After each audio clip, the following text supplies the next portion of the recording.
Padre, quiero confesarme. Dime lo que has hecho, hijo. Nada, padre. No he pecado, pero voy a pecar. Voy a hacer todo el mal que pueda.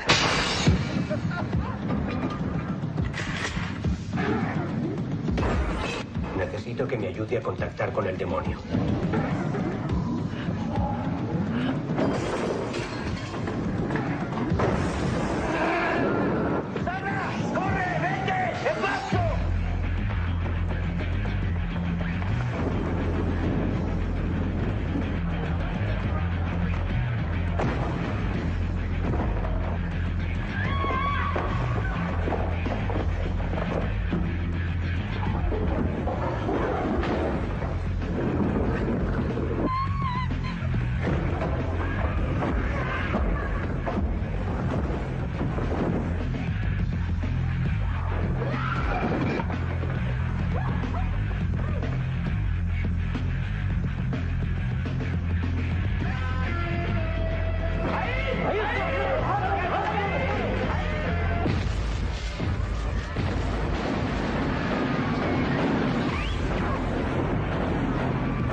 The following is a paid advertisement.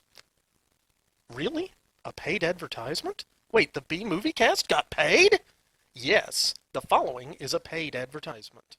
This episode of the B-Movie Cast is brought to you by the estate planning services of Twyla Minear Brooks, attorney at law. Remember, when the zombie apocalypse comes, things will move pretty fast. The body should be disposed of at once, preferably by cremation. Well, how long after death, then, does the body become reactivated? It's only a matter of minutes. Minutes? Well, that doesn't give people time to make any arrangements. Oh, you're right. It doesn't give them time to make funeral arrangements. The bodies must be carried to the street and burned. They must be burned immediately. Soak them with gasoline and burn them. The bereaved will have to forego the dubious comforts that a funeral service will give. They're just dead flesh and dangerous. So don't leave your estate planning needs until the last minute, because you don't know when that last minute could come. Call Twyla Minear Brooks, attorney at law, at 859-351-2294. That's 859-351-2294. Remember, when you go, you don't want people saying, "Yeah, they're dead. They're all messed up." Twyla Minear Brooks, attorney at law, is licensed for practice in the state of Kentucky. Consult your local attorney for matters outside of the state of Kentucky. Command mark. The time will be running at X-20 seconds. Mark. 5, 4, 3, 2, 1. Fire.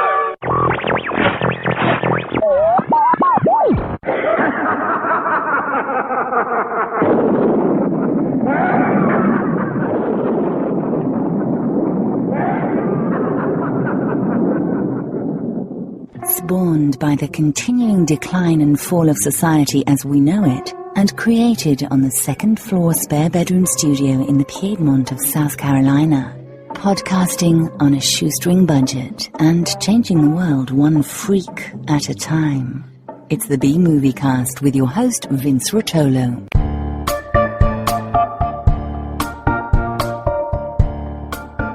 From coast to coast and worldwide via the internet, this is the B-Movie Cast, the podcast of unusual film and television. Hi guys, and welcome back to the B-Movie Clubhouse for episode 505 of the B-Movie Cast. Before I go any farther, I want to get our contact information out of the way. We love hearing from all of you, so we have a feedback segment devoted to your comments and suggestions, and this is how you can contact us. Option 1, pick up your phone and dial 888-936-0808. This is a toll-free number and a very easy way to leave a voice message. Option 2, you can make your own MP3 file and send it into bmoviecast@gmail.com. Or use your smartphone voice software and record a call, then just send that in as an attachment instead. Or option 3, if you're not into talking, you can just shoot us an email to bmoviecast@gmail.com. Our website is bmoviecast.com, where you can subscribe to the podcast. It's free, and there you can join us on the Facebook bmoviecast fan page and letterbox. Also, you can play the contest by sending in your answer by email to bmoviecast@gmail.com with contest in the subject line. And check out the links while you're there, or buy a t-shirt. I currently have smalls to 4X's. If you want to help us financially, there's a donation box you can click on as a supporter on the Lugosi, Karloff, Agar, and the infamous Xanadu level through PayPal. Also, the easiest way to donate is to click on the Amazon bar on the right side of our homepage.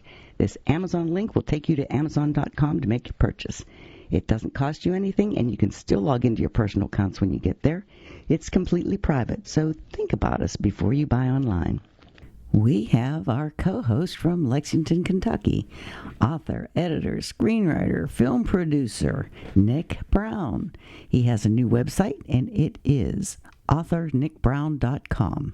That's AUTHORNICBROWN.com.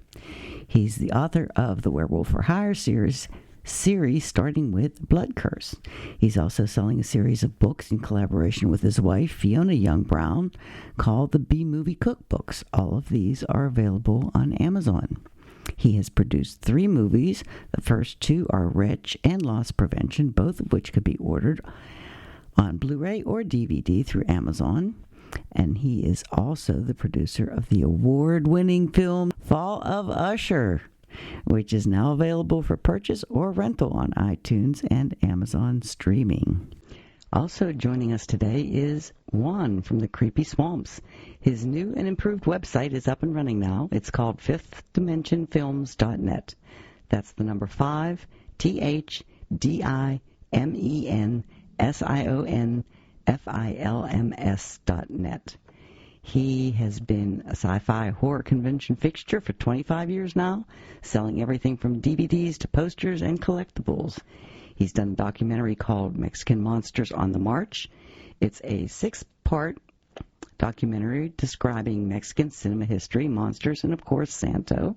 It's available on Juan's website. And if you'd like to see Juan in his younger days, watch the movie Red Heat from 1988. Juan is the street thug in a green Paul's Junkyard t-shirt with a wig on and a heavy New York accent.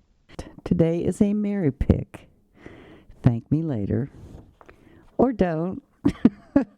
Our film today is the 1995 Spanish-Italian black comedy horror film, The Day of the Beast. This provocative film is not for the faint of heart. Over-the-top gore, blood, violence, puerile humor, hyperbolic acting, lots of sacrilege, and a total lack of subtlety. Seriously, if you're offended by satanic rituals and a priest selling his soul to get close to the devil, then don't watch this. You'll be highly offended.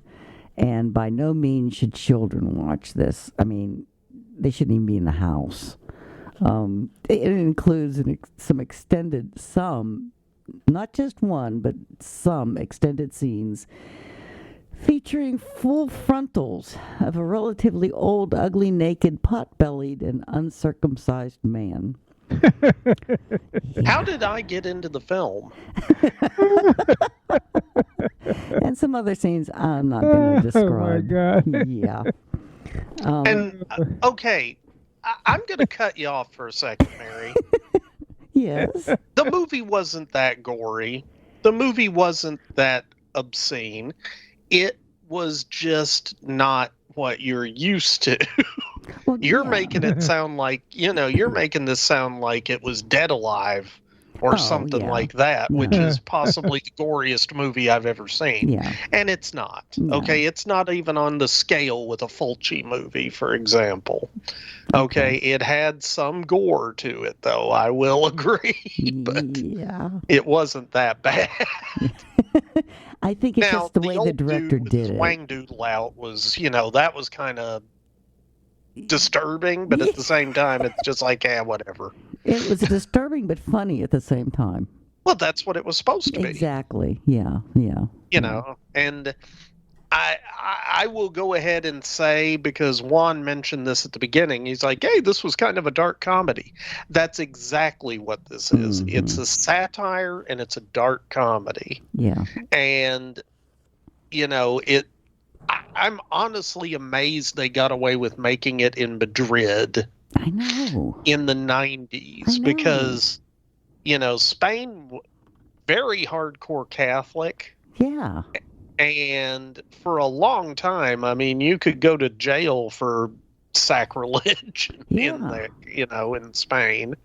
And I guess by the 90s, that had kind of eased up a bit because...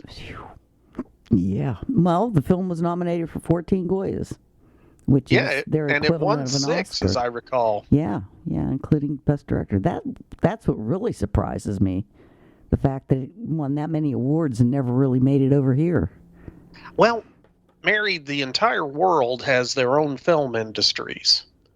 And, there are just so many really good movies that never make it over here because American audiences, let's just say it's hard to compete with the Marvel movies and the Avatars and the Star Wars films. Yeah, and people don't like to read subtitles. I will say this did make it to DVD and VHS over here, although it was kind of late in the VHS game. But because I'd seen it before. Didn't you say Billy Joe Bob? Who? Joe Bob Briggs? Thank you, yes. Yes, it was on Joe Bob's Drive-In season 3, as a matter of fact. Is there a Billy Joe Bob? Billy Joe McAllister jumped off the Tallahatchie Bridge, Mary. Oh, no, that damn song's in my brain. Thank you so much. You're welcome, but there is no Billy Joe Bob. It's Joe Bob Briggs. But and to be very straight, that is just his pen name and his stage name. His real name is John Bloom. Oh, okay. So there you go. Is there a Billy Thornton? Billy Bob Thornton? That maybe is what I. Yeah, that was the actor that was married to Angelina Jolie for a while. Was he really? Yes, he really was. He was punching above his pay grade there, I'd say. Yeah. And they were very weird, including the fact that they both carried around a little vial of each other's blood back in the early 2000s when they were hitched. On that note. On that note, indeed. That would have fit in very well with this movie. Okay. So, Mary, my question for you real quick. I know you're starting and everything. Mm-hmm. How did you come across this movie to make it your pick? That's what I want to know. I wanted a Christmas movie. And I just started Googling Christmas movies. And this came up. And I thought, And I read like a short synopsis on it, and I thought, that sounds fun. And so I picked it. And I told you guys about it, so it kind of like got set in stone, and then I watched it and went, That's right. I didn't do a deep dive into the story before I picked the movie, but I loved it. I really, really loved it. It's weird. I don't know why, but okay. Okay. I think, Mary, you loved it because it's a good movie on top of everything else. Yeah, that's true. That's true. And I'm in love with the director now, too. I've got to watch everything he's done. Well, don't go crazy. Not everything he's done's as good. No, I mean, but he is a good director. Yeah. So. Yeah. Okay. The basic story is simple. I'll just throw this out here. There's a bumbling but dedicated Basque priest that's broken the code of the book of Revelations and now knows when the Antichrist will be born before dawn on December 25th, but not where other than Madrid. He sees it as his duty to destroy the Antichrist and find out exactly where the demon will be born. He decides to go to Madrid, become evil, and sell his soul to the devil so he can enter the inner circle. He's joined by a heavy metal record store employee and a kidnapped TV psychic. Will they save the world? I'm not telling. See, I know one thing for sure. Nick is going to have a huge spoiler on this one. I don't know. I mean, I don't think I'm going to spoil it. Good. Because the end of this movie is very interesting. Yes. Yeah, it is. Yes. There's a lot of frantic activity, action, scenes, sets, characters, but the director keeps it under control. And the storyline doesn't get muddled, which is amazing to me that he kept that all in line and didn't confuse the hell out of me, because there were so many characters and so many storylines, and it was amazing. But the hardest part for me was realizing there's the opening scene with the priest in the monastery, in the church or monastery and stuff, and then it cuts to the beginning of the movie, and there's this thief running around in a priest outfit, like doing terrible things, pickpocketing people and, just doing some really awful things. And I did not realize at first that was the same priest. Because, me.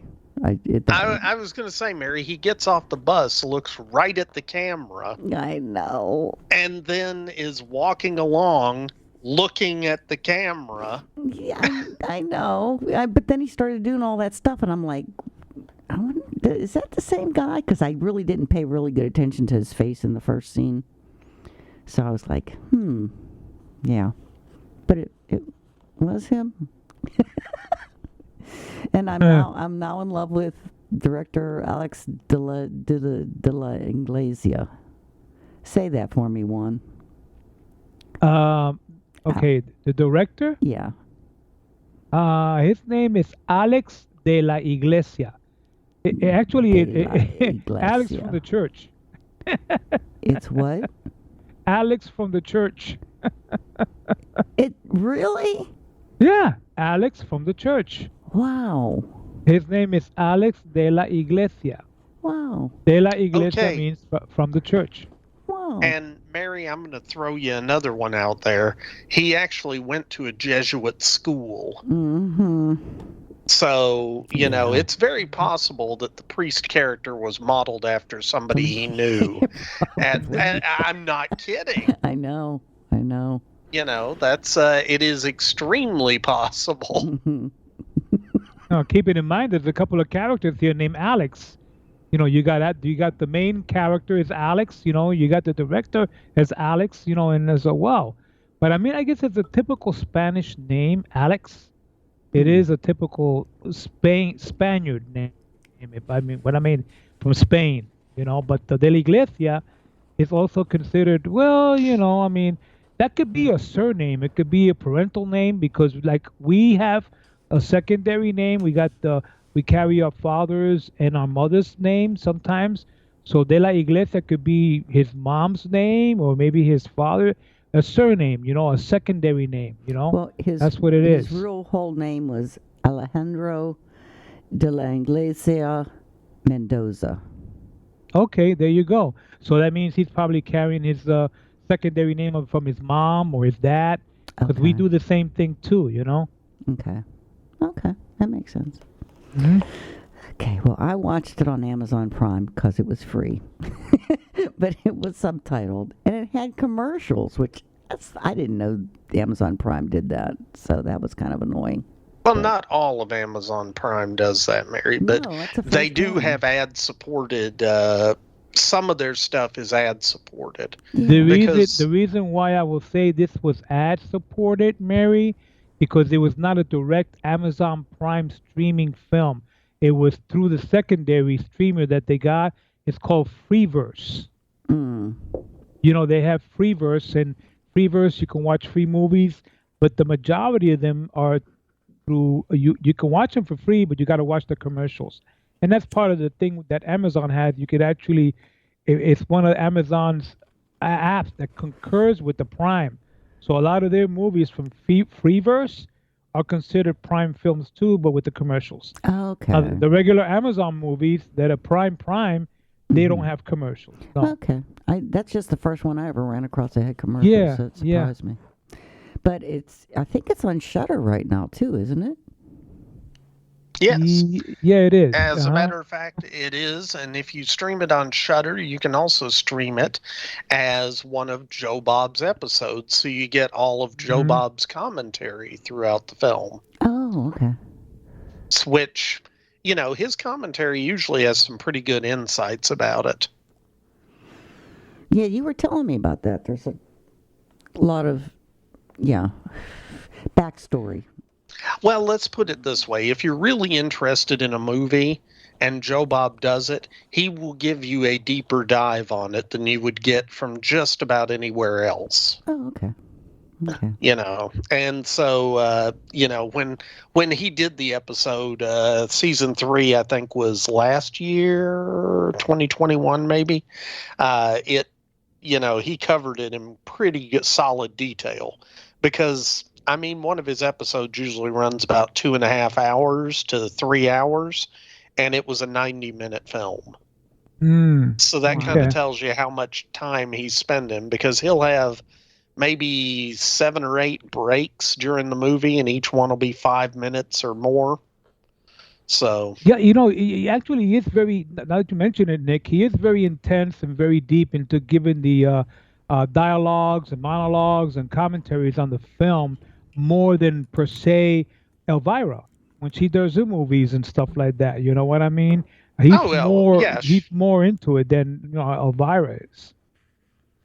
Okay. Well, that's it. He is a film historian. Mm-hmm. It's just he doesn't get counted as one because he doesn't wear a necktie or something. I don't know. Right, exactly. He wears a bowler tie and a cowboy hat, so everybody ignores him. But that's beside the point. Okay, well, this movie, Day of the Beast from 95 and Perdita Durango from 97, two of De La Inglesia's earliest and most popular movies, have been released on Severin label in 4K editions. So there's extras on the 4K Ultra HD and the Blu-ray edition of Day of the Beast that include a feature-length making of documentary, interviews with De La Inglesia, I'm killing his name, and Duraza. And there's also De La Inglesia 1990 short film Mirindus Assassinos. Assassin. Oh, okay. Okay. So that sounds like that'd be a good disc to get a hold of. Yeah. Yep. I'm noticing, I read, by reading up on this director, he's pretty much very into being a director and a writer and, producer, screenwriter, whatever. He really liked to combine a lot of elements of horror, comedy, dark elements, death, murder, a lot of grotesque stuff, but not to the point where it's extreme gore, like we see in a lot of the gore films where you can see people chopping up people, eyes getting gouged out, hands getting cut off, heads getting cut off, hearts being taken out, that kind of stuff. You don't see it that deep in gore, but you do see a lot of blood.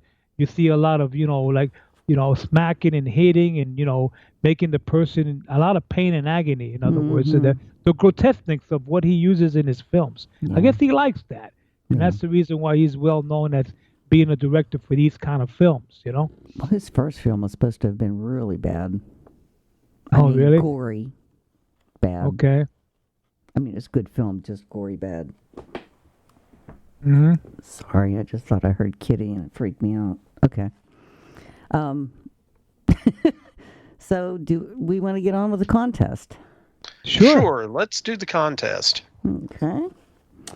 Let's see. I don't know what I'm doing. Sorry, guys. I'm a bit out of it today.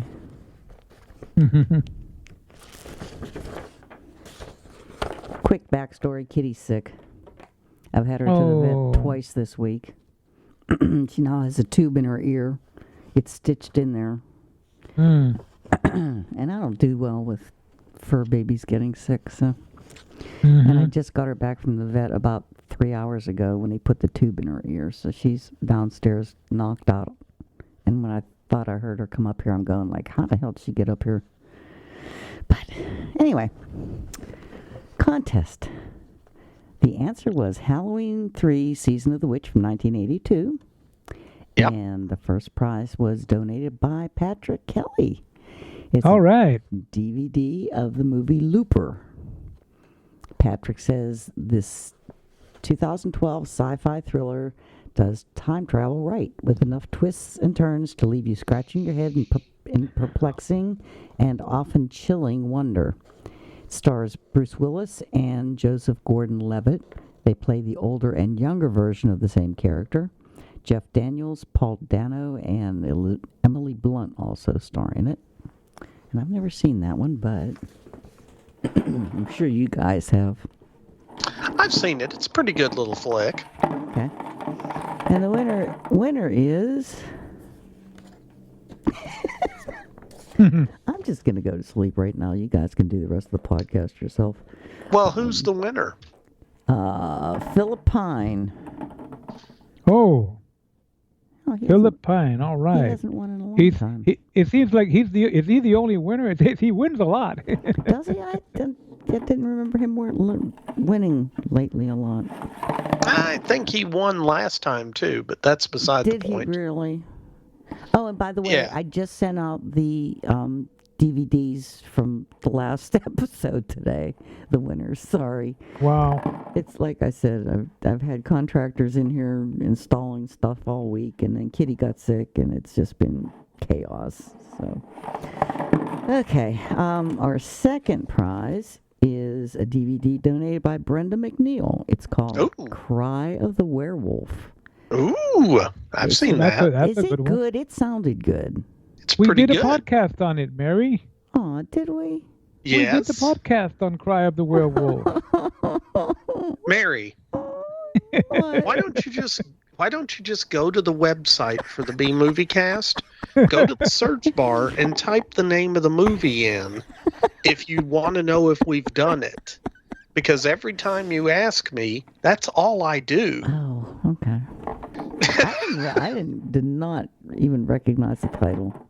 Oh, well. Yeah, Nick liked it. It was a werewolf That was from movie. like 1942, I believe, wasn't it? 1944, Columbia Pictures. I was close. Yeah, you were. Columbia Pictures release is an American horror film directed by Henry Levine and starring Nina Foch.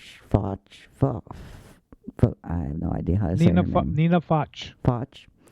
Stephen Crane, Osa Masson, Blanche Yurka, and Barton McLean. The storyline is a young woman raised by gypsies is actually a werewolf, and she starts killing those who know about her. We did this movie? Wow. We did. Okay. The winner is Pete Steema. All right. Congratulations, Pete. A new winner. Yeah. He hasn't won in a while either.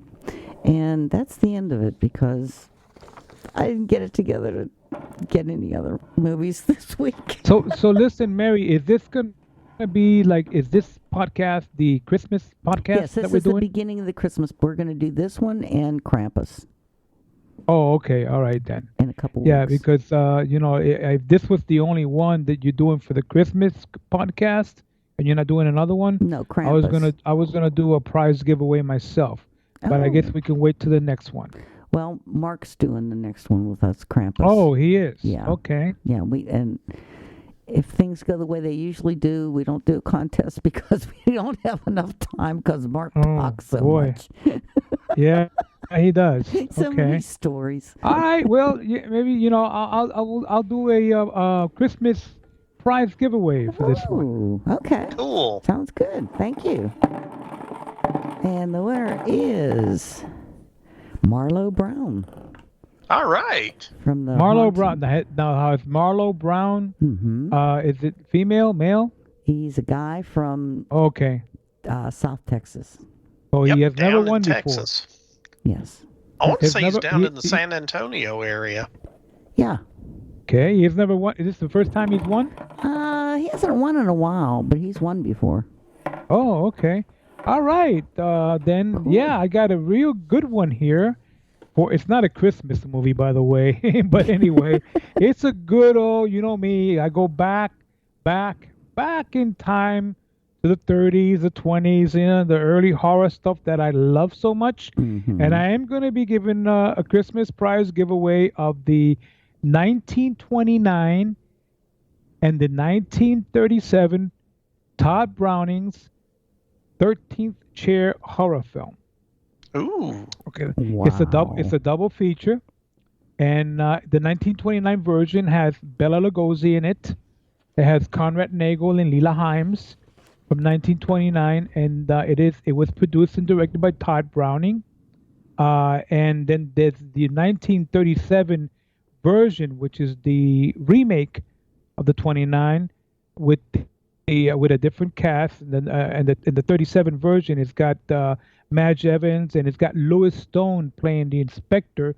In the 29 version, it's got Bela Lugosi playing the inspector. And this is a movie. It's about murder, mystery, old dark house, and a lot of seances. Oh. Because they're trying to find out through the seances who the murderer was, and of course, back in that time period, that the seances were very big in the 20s, throughout the 20s and the early 30s. So yes, this is a double feature. It is a Warner Archive collector edition, and you get the two films on one disc. Did Browning do the second film too? No, actually, Browning didn't do the second one. The second one was actually done by George Seitz. George Seitz, the director, he did most of, if not all of, the Andy Hardy movies with Mickey Rooney and Judy Garland. Remember those? I don't think I've ever seen any of them. Well, those are the musical comedies that Mickey Rooney and Judy Garland did. Oh. Andy Hardy. George Seitz directed the 1937 version of the 13th Chair. Louis Stone plays the detective from Scotland Yard, the inspector, and in the 1929 version by Todd Browning, of course, that was Freaks, Todd Browning. Bela Lugosi takes the role of the inspector in trying to solve the murder mystery.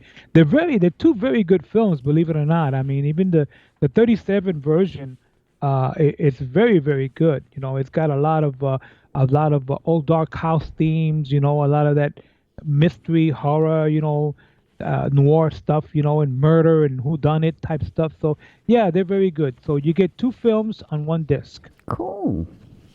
And that's going to be my prize giveaway, Christmas prize giveaway for the B-Movie Cast. Yay. Thank you. Very cool. Yeah.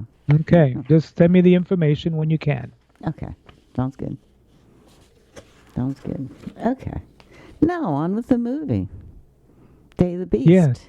Yes, on with the movie. What can we say about this movie, man? I want to say something here.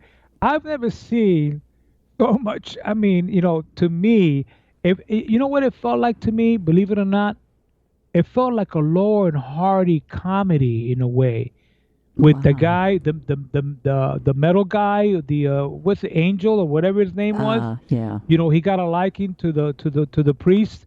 He first went to the record store and he got a liking to him. At first, I thought he was going to beat the crap out of him, and it ended up becoming his friend. And he kind of like went with him, and he was running around with him, going all these places and trying to help him to get to solve the mystery and find out who the Antichrist is. And throughout the whole film, so it's like a team up of them two, trying to find who the Antichrist is. And there was the comedy thing in between the two. And the dialogue between them two was kind of funny. I found it really kind of funny. Yeah. Besides the fact that there was a lot of psychopathic stuff going on here, man. The women in this film, they're like crazy. They beat a guy to a pulp. Yes. The mama? Oh my God! I can't say much about the mama. But anyway, I'll leave that up to Nick when he gives his plot. But I just found that the movie had a lot of that kind of weirdness to it throughout the whole entire film. And that's what kind of grabbed me to, wow, it's not bad at all. It is pretty good, Yeah, the minute it started getting really dark, they would break it up with some sort of dark humor. That, yeah. Well, and I think that's, because, and I'm going to go back to Joe Bob because he kind of colored my, the way I looked at some of the things in this film. But yeah, he actually compared, and it was Father Angel Baratuia or something like that. I can't say his last name, but it was Angel was the priest. It was called Angel Berriatua. Berriatua, that's it. Well, Berriatua, yeah. Right? Yeah. Well, he was the priest, and then it was Jose Maria was the sidekick, the metalhead. Him. Uh-huh. Yeah, and Jose Maria was actually played by Santiago Segura, and Santiago Segura, he and Alex de la Inglesia. Sorry, I'm going to massacre all these names, but just deal with it. The director. They actually became really good friends, and he's been in almost every movie that Alex de la Inglesia has done. Yeah. Oh, wow. So I think that's kind of cool, and also they're both friends of Guillermo del Toro. So, that makes so much sense. Which doesn't surprise me because, they all started with, working in Spanish cinema. Yeah. So, did Del Toro start their in the genres 90s? are very kind of tied together almost. But, yeah, going back to what Joe Bob kind of put me onto with this was he actually compared the priest, Alex, the actor that played him. I'm sorry, and that was the other Alex who... I can't. Alex Angelo. Yeah. Angelo. He compared him to Buster Keaton because of the way he did all the physical humor. Yeah. And he does a lot of physical humor in this. A lot of falling downstairs and a lot of the pratfalls and the hanging off the side of buildings, all that stuff, all very similar to the antics of Buster Keaton in a lot of ways. Only I don't think Buster Keaton ever was, looking for the Antichrist by sinning. No. But I don't know. I haven't seen all of Buster Keaton's films, so you should, Nick. They're really, really cool. Now you kind of hit on it though there, Juan, because that was, and I think that was one of the themes that de la Inglesia was going for with this was the idea that it was kind of a comedic chase. Mm-hmm. Because the priest was not worldly at all. No. I mean, he wasn't even like a priest who goes and does sermons and everything else. He was a professor of theology. Yeah, he was a scholar. Been cloistered away in this monastery in the Basque region of Spain. Yeah. And just came across this discovery that the Book of Revelations was actually a numerological code I loved when he explained it to people. Well, and then they just kind of looked at him.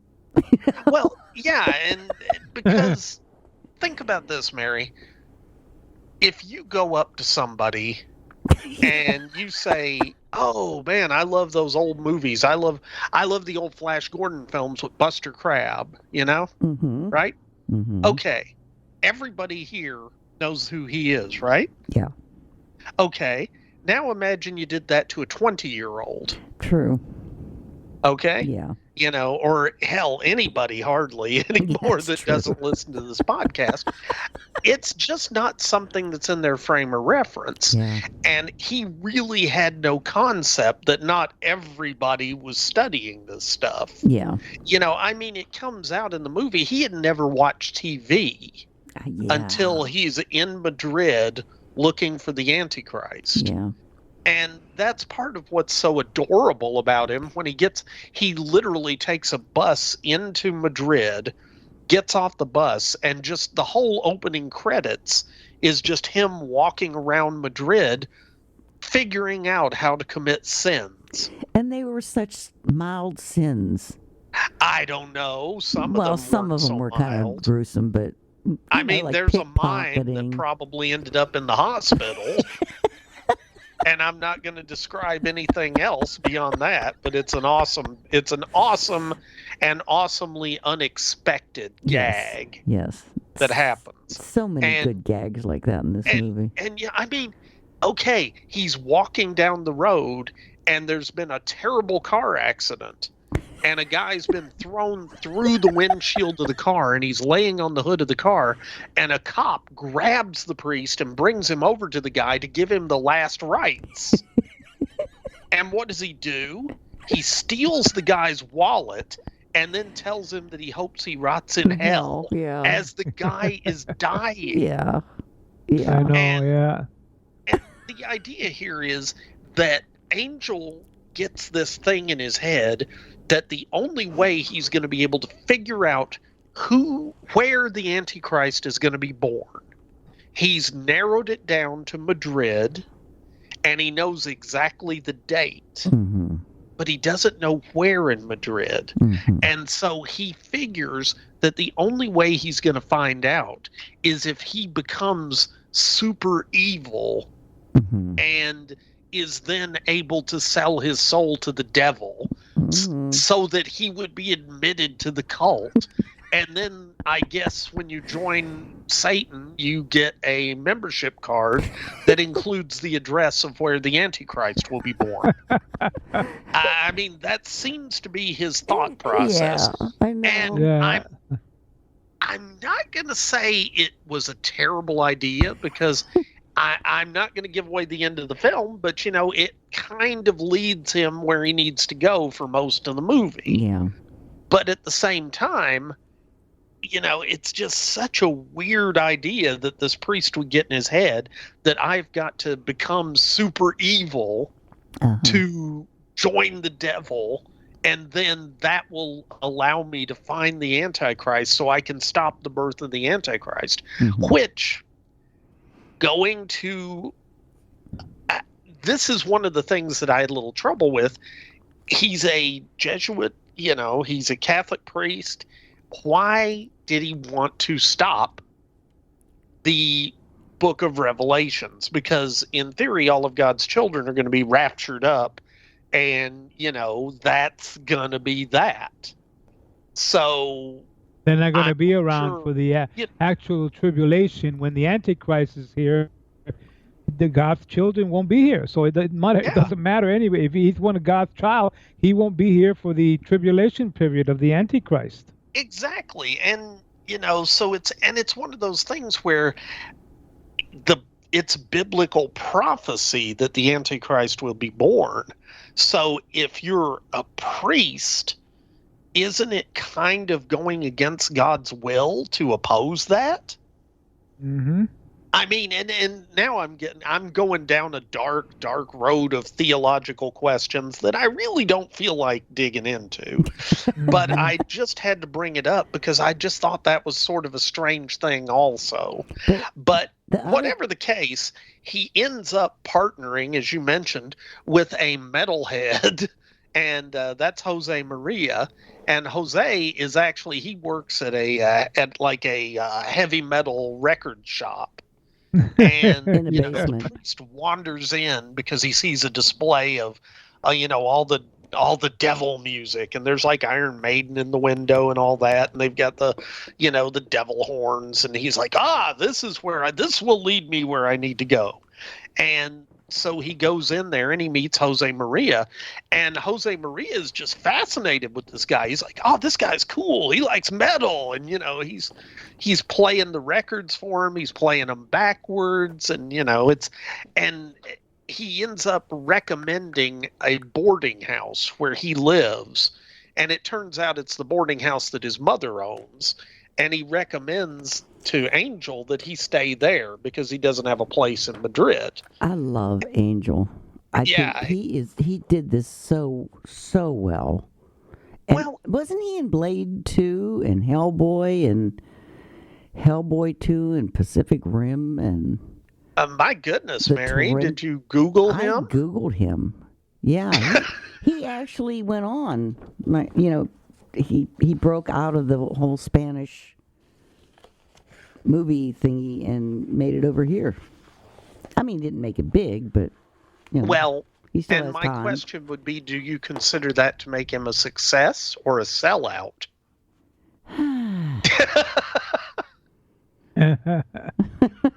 But look at the main character, Alex.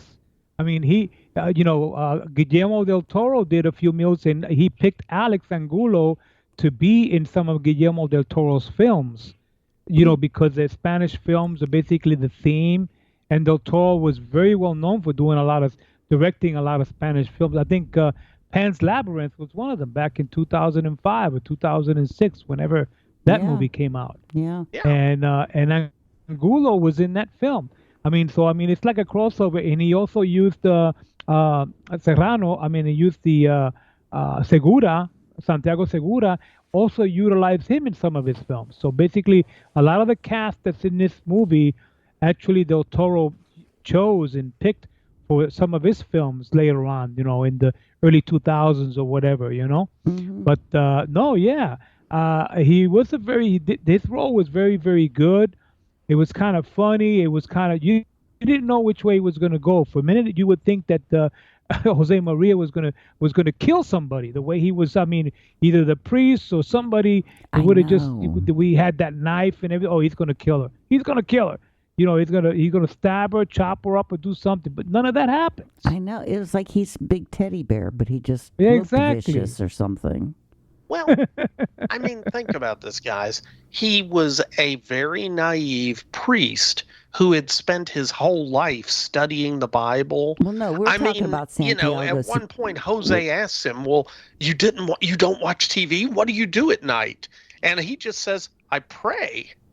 Yeah. Think about that. This guy has no real concept of the idea of being evil. And so he's really kind of feeling his way through it. And by the way, Mary, when you were listing off movies like Pacific Rim and Hellboy and all those, you were actually talking about Santiago Segura, not Alex. I was talking about Santiago Segura. Well, see, I was talking about Alex. I know, and I started and you just talking. totally I know, jumped the shark there. I know. I know. Yeah, that started not making any sense at all to me. Well, that's why I was confused, because I was like, he wasn't in Hellboy, but I wasn't going to call you out, but I decided I had to. Yeah. No, I was talking about Santiago Segura because I really liked that character he played. Okay. Jose Maria or whatever it was. Yeah. No, and I like both of them. I tell you, my favorite character, though, was Kavan. Really? Oh, him? Yeah. Yes, I thought he was the most fun for me. Oh, wow. Well, he was. Yeah. Well, think about it. He's this dude who's gentle listeners, to steal Bill Mize's phrase, I am going to suggest you go watch Day of the Beast. Yes. And then come back. I'm not trying to give away the end, and I'm still going to avoid doing that. But we are going to give away a lot of the funny bits. As a matter of fact, I should have told you to go watch it before now if you hadn't already, because, we've already given away some of the pratfalls. Yeah. But you have to see this movie. It's wonderful. You don't have to. Yeah, there's no moral imperative, but it is a good movie. I'm gonna stop Mary from making everybody think that if they don't see this, the Antichrist will be born. We never know. You never know. You never know. Okay, but I have one question. Back to Santiago Segura. Just one? Well, right now, just one. He played in a series called Torrente. Have you heard anything about that? It was some kind of series. They've done more than one. Okay, from what I understand, it was a series of black comedy movies. Okay. There's a shock. But it was a series of black comedy movies that were about a kind of a bad cop who is actually doing good and fighting the mob. But, he's, I guess the best way to put it, he's racist, sexist, homophobic, xenophobic, and a fascist. Oh, Oh. But he still manages to do the right thing, apparently. And I have not seen any of these movies, but yeah, they were very popular in Spain. Yeah. I think the first one came out in 98, and the last one came out in 2014. Yeah. And apparently the last one actually even had Alec Baldwin guest appear in it or something. Wow. So, yeah, so, it's big, decent... Yeah, they did decent 5 movies. Size productions. Yeah, 5 movies. Yeah. I was just wondering if anybody had seen them. Well, I haven't. No, I have. Well, I haven't. Me neither. I haven't seen any of them either. But they might be worth checking out if you can find them with subtitles or something. Mm-hmm. Yeah. Yeah. Yeah, or if you're Juan and can just watch them in Spanish. Yeah. That'd be even easier. Yeah. I don't think I have a problem in that department, guys.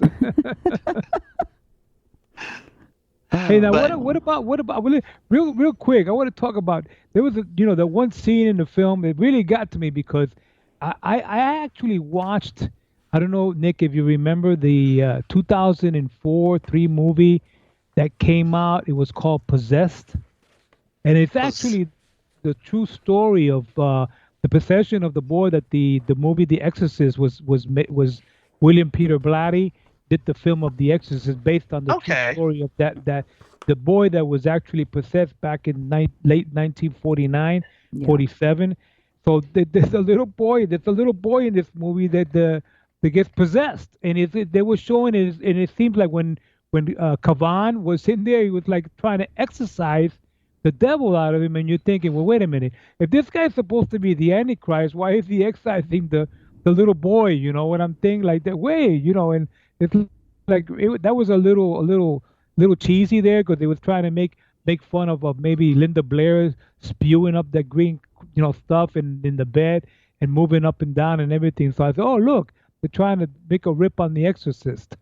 Well, and that's the thing. Cavan was he hosts a TV show on, Madrid TV that is apparently one of the more popular shows, but he's a psychic. And so he covers everything from aliens, Bigfoot, demonic possession. And yeah, the episode that Angel and Jose first see is where he is going to help a kid who has been demonically possessed. And, it's interesting because, yeah, it looked very fake and it looked like it was an intentional setup, but then that actually plays into the film later on. So I don't know, you tell me, was it fake, or was it just that it was so bizarre that it looked fake? Who knows? At least in the film. My impression of Cavan in the very beginning, when you saw the first shots of his face on TV and the way he looked with his eyes, you were thinking, Alex, Angulo, was thinking, Father Angel was thinking that that was the Antichrist. He was probably looking at, is this guy the Antichrist? Well, maybe not, but maybe he knows he has a connection with the Antichrist and stuff like that, he can help me find the devil. Well, and I think it had to do with Cavan being an occultist. Yeah. Right. Which is kind of the opposite in the priest's mind of a biblical scholar, and a professor of theology. So what's kind of your opposite? This occultist. And, so he actually steals one of Cavan's books, and he's trying to figure out how to sell his soul to the devil using information that's in the book. That was a funny scene, too. And I think it's really funny because the book comes wrapped with a little kit for doing your own psychic readings, and it includes a cheap knockoff of this little weird hand with an eyeball in the middle of it necklace that Cavan wears. And so the priest wears that necklace for the whole movie. Yeah. He puts it on and just wears it. Yeah. I feel kind of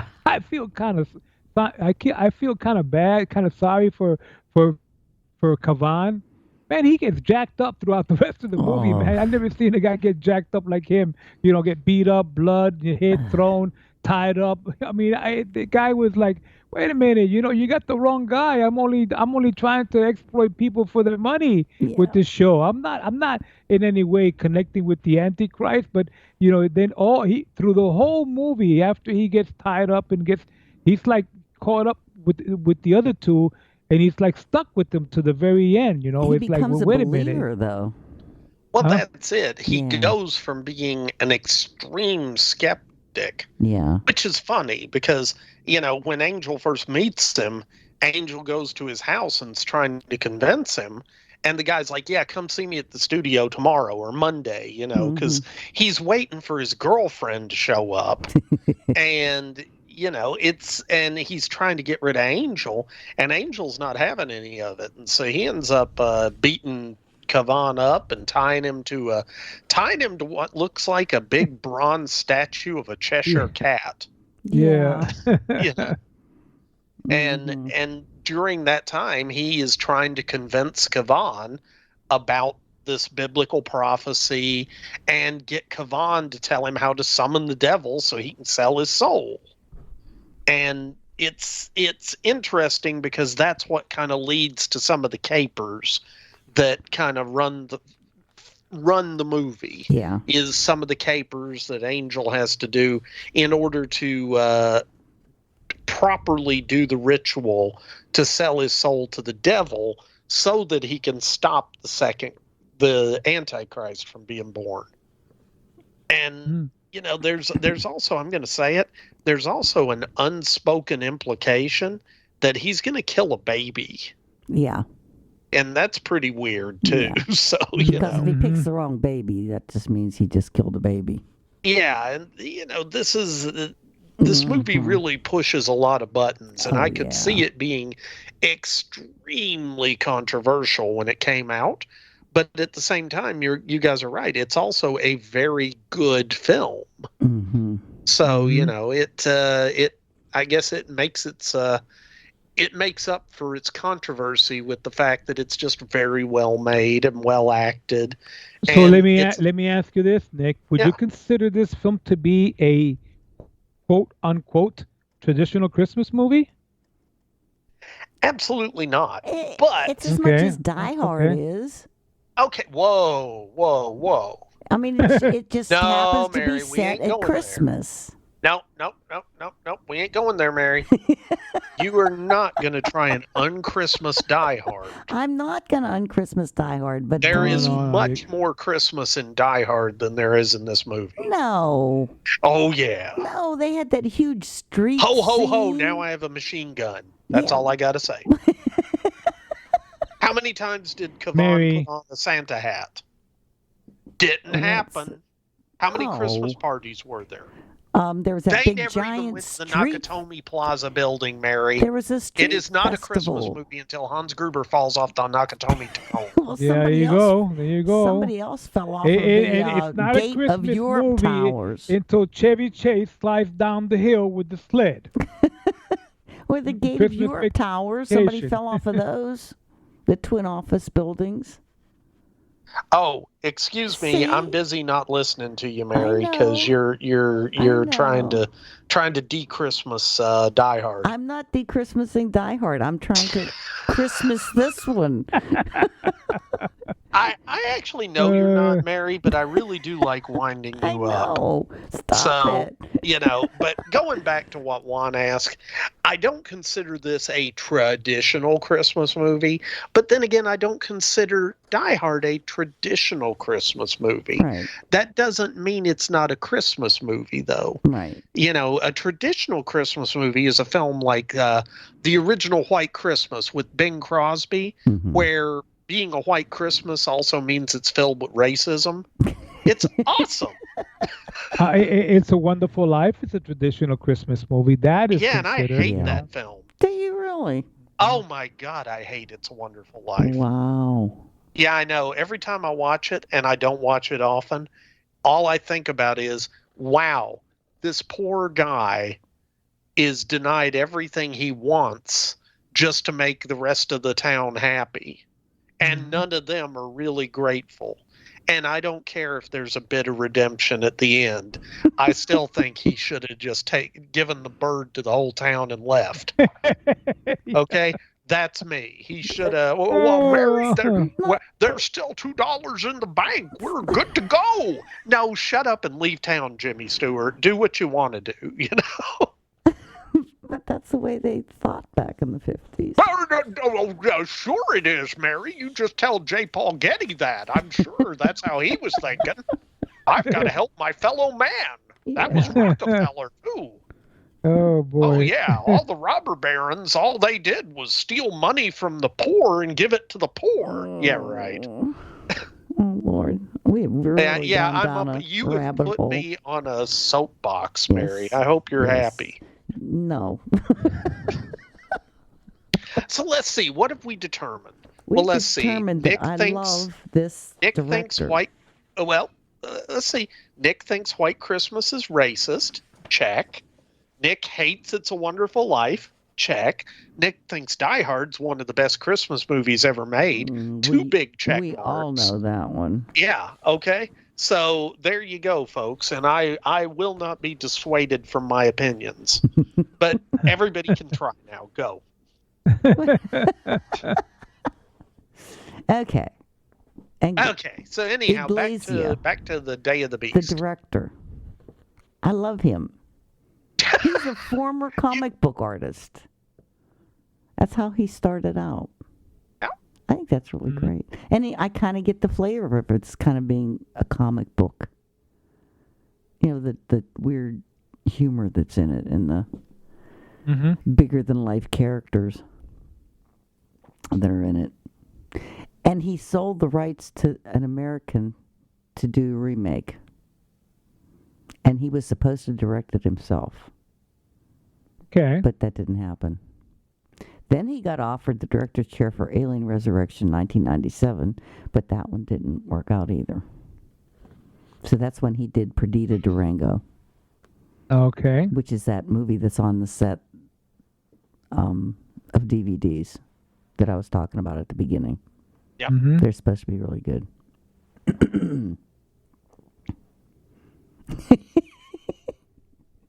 Okay, he shared an apartment with the guy who co-wrote this. I cannot say this guy's name. It's Jorge Guerrero. Say his name, Juan. The co-writer. How about let me try? Jorge Guerica. Oh my Lord! What Jorge Juan said. Guerica Echevarria. Guerica Echevarria. It's actually, if you can break it down and you can put Guerica, you can see with the Guerica with the CA, and then you take the E, split it away from the A, and you got Echevarria. So you put Guerica and Echevarria together, and you got Guerica Echevarria. Wow, that is one long name. That is a long name. That's almost got as many letters in it as the alphabet. Serious. But they share I tell you guys, a lot of Spaniard names are like that. Okay, even more so than some of our names. You know, with the Puerto Rican names, Dominican names. You know, but the surnames, you know, the Spanish names are very long. You know, and just to give you a good example is Alex himself.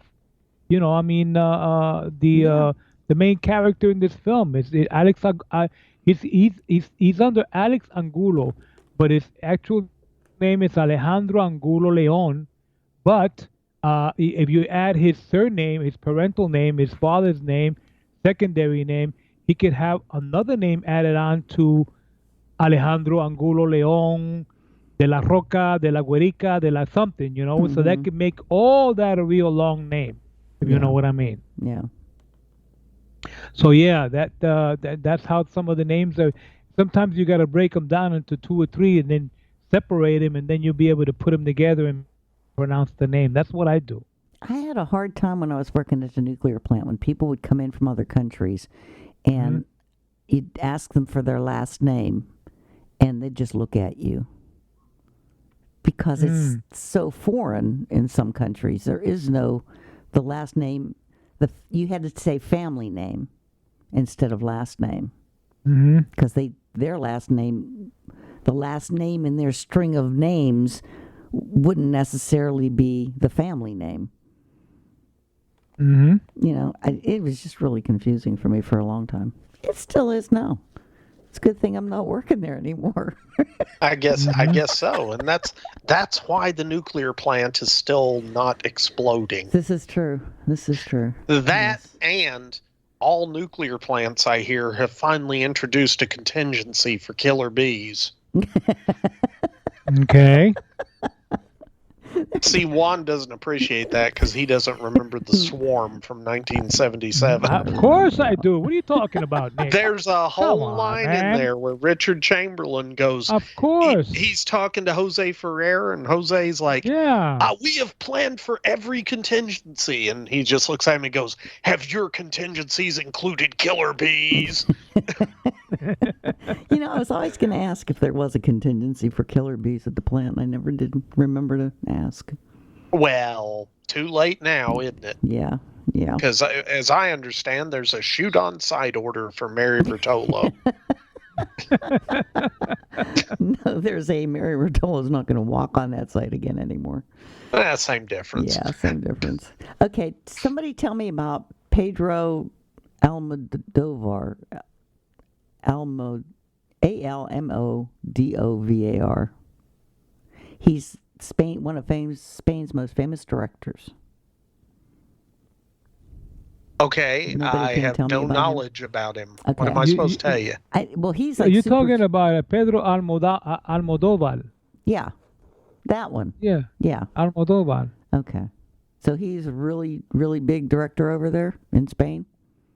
I guess he is. I mean, he had his brother. I think he had a brother, and he had part of his family were all involved in producing and filmmaking, and they did a lot. They did quite a few films here in the States, believe it or not. Okay, but I mean, Almodovar was noted. Some of his films even made it to the Criterion Collection. Yeah. There's a few of them there that they did. And of course, some of Almodovar's films are also considered black comedies, similar to the one that we did, the Exterminating Angel. Okay. You see what I'm saying? Which is not a black comedy, but I mean like that. So Inglesia between Almodovar, Buñuel, they were all kind of like in the same clique. Yeah, they were that like whole massive, gang, yeah, massively known, well-known directors over there. Well, this De La Inglesia, our director for this movie, was his protege. Oh, so it explains a lot. I mean, he's a lot younger, but he learned from the masters, basically. Alrighty. And he learned well. And I guess his first movie, Inglesia, is Acción Mutante, Mutant Action. Mm-hmm. Okay. It sounds like that's kind of... Some of these films, I tell you, I don't know. I mean, you have to have a liking, you have to have a feel, and you have to, certain films that we watch and we get used to, like The Exterminating Angel. We'll go back to that one that we did. Buñuel had he had such an amazing talent for doing these type of films. But you take some of these other directors, like maybe Alex de la Iglesias was not a well-known Spanish director here. For a lot of his works, considered the art form films, like Almodovar, his films are more in the line of Buñuel and those guys, more art form. Like I give you an example, some other directors from Spain, that did a lot of films like that. Andres Vicente Gomez and some of these other guys that.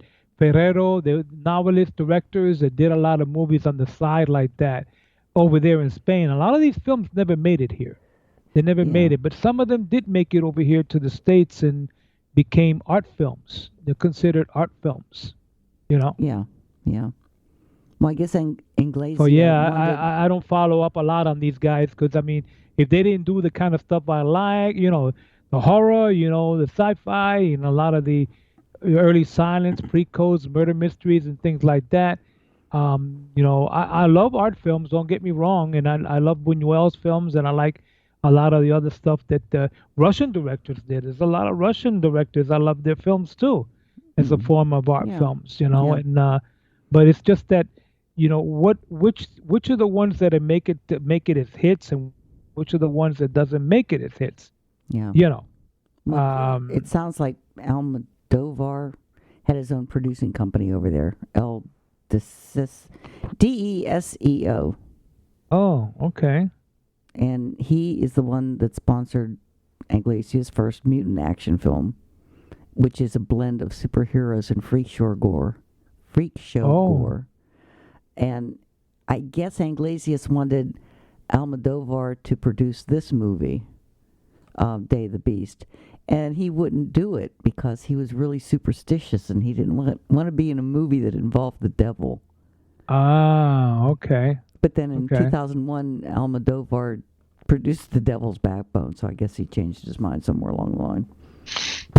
Well, isn't that one that was also collaborated with Guillermo del Toro? He was involved with that one, I think. Devil's Backbone? Yeah. Oh, okay. Okay. I think Guillermo del Toro was involved with that film. Oh, yeah. Okay. That makes sense. Now, I'm going to throw in a little bit of trivia on this because, you know, you were talking about the fact they didn't want to be involved because the movie, you know, had the devil in it, as it were. When they were making the movie, apparently they received a lot of death threats from satanic cults. I read that. And even better, most of the rituals that you see in the movie are the actual rituals that Satanists would perform for these things, like selling your soul to the devil. And the blood of the virgin. And you know, that's always sort of creeps me out when I read something like that, because I'm thinking, so that means the actor who did that was actually doing it when they did it. And I know that there's a certain amount of intent that's involved with stuff, but you know, that's just ugh. Yeah, they were actually on the set invoking the devil. Yeah. On the set. Which I don't know. Maybe they did, because the movie sure took off. That's, you know, it was super successful in Spain, and you know, and just as another side reference. And again, I'm not going to give away the end of the movie, but at the very end of the movie, the last shot shows, it kind of pans up. Yeah. And you realize that it's taking place in a park in the middle of Madrid. And there's a statue in the park. And that statue is called the Fallen Angel. And it is the only public tribute to Satan in the world. Because it's a statue showing, you know, the Satan as the fallen angel. He's just been cast out of heaven. And the irony there, or I don't think it's irony, and I know they had to plan this. The statue is 666 meters above sea level. I know, that is perfect. I know, right? So there was a whole lot of satanic stuff lurking around in this movie. I know. Makes it a perfect Christmas movie when you get down to it. Yeah. I personally never want to go into those buildings because they were building them during this movie. That's why they were able to shoot all the scenes and stuff. But oh, you mean the slanted buildings? The Gate of Europe towers. Yeah, apparently most of the people in Madrid hate those buildings. Really? Yeah, and if you look at them, they're pretty daggone ugly. They look crooked. Well, that's the idea. They're supposed to look crooked, and they were, if I'm not mistaken, they were the first slanted skyscrapers ever built. Okay. You know, but and that's the thing. The two, and for those of you who don't have a clue what we're talking about, towards the end of the movie, the action moves to a area that there's some symbology involved. Yes. And basically the idea, and maybe, I don't know, maybe I'll hang on to this till we get to the talking about the synopsis. I mean, do we have any other actors? Save it for that. Now I want to add something else to this film here.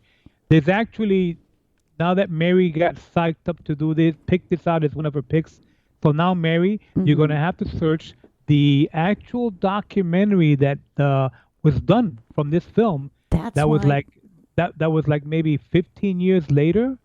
Yeah. There was a documentary called Herederos de la Bestia, the Hereditaries of the Beast, the Beast Heretics.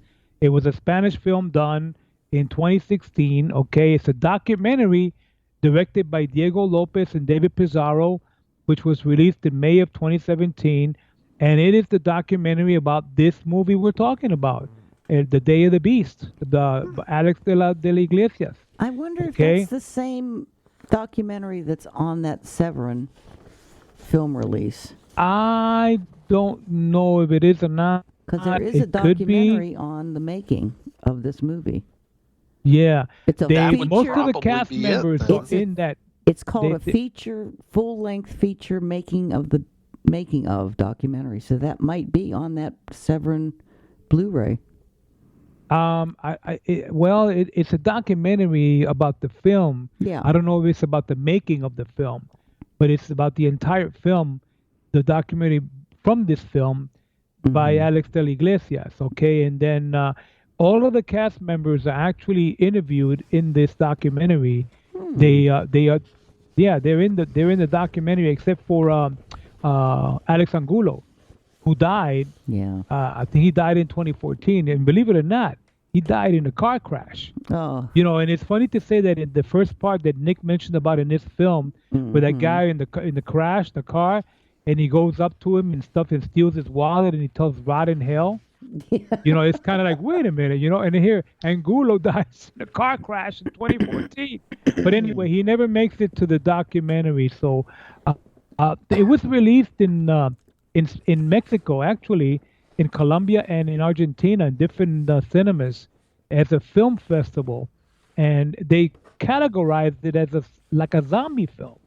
They had a zombie fest in Colombia, and they showed this documentary, and they related it to the Colombian version of zombies when, you know, they get all bloodied up, they get beat up, and you see a lot of blood in the face and the arms and the hands, and they look like Colombian zombies, I guess, you know. But and it did receive some awards and nominations for the documentary. So if you get a chance to check out that documentary, it goes more into detail about this film, whereas the fact maybe alternate scenes or behind the scenes, or maybe scenes that were cut out of the film or not brought into the film, are discussed in the documentary. Okay. That would All be right, so that's interesting to called watch. Hereditaries Herederos de la Bestia.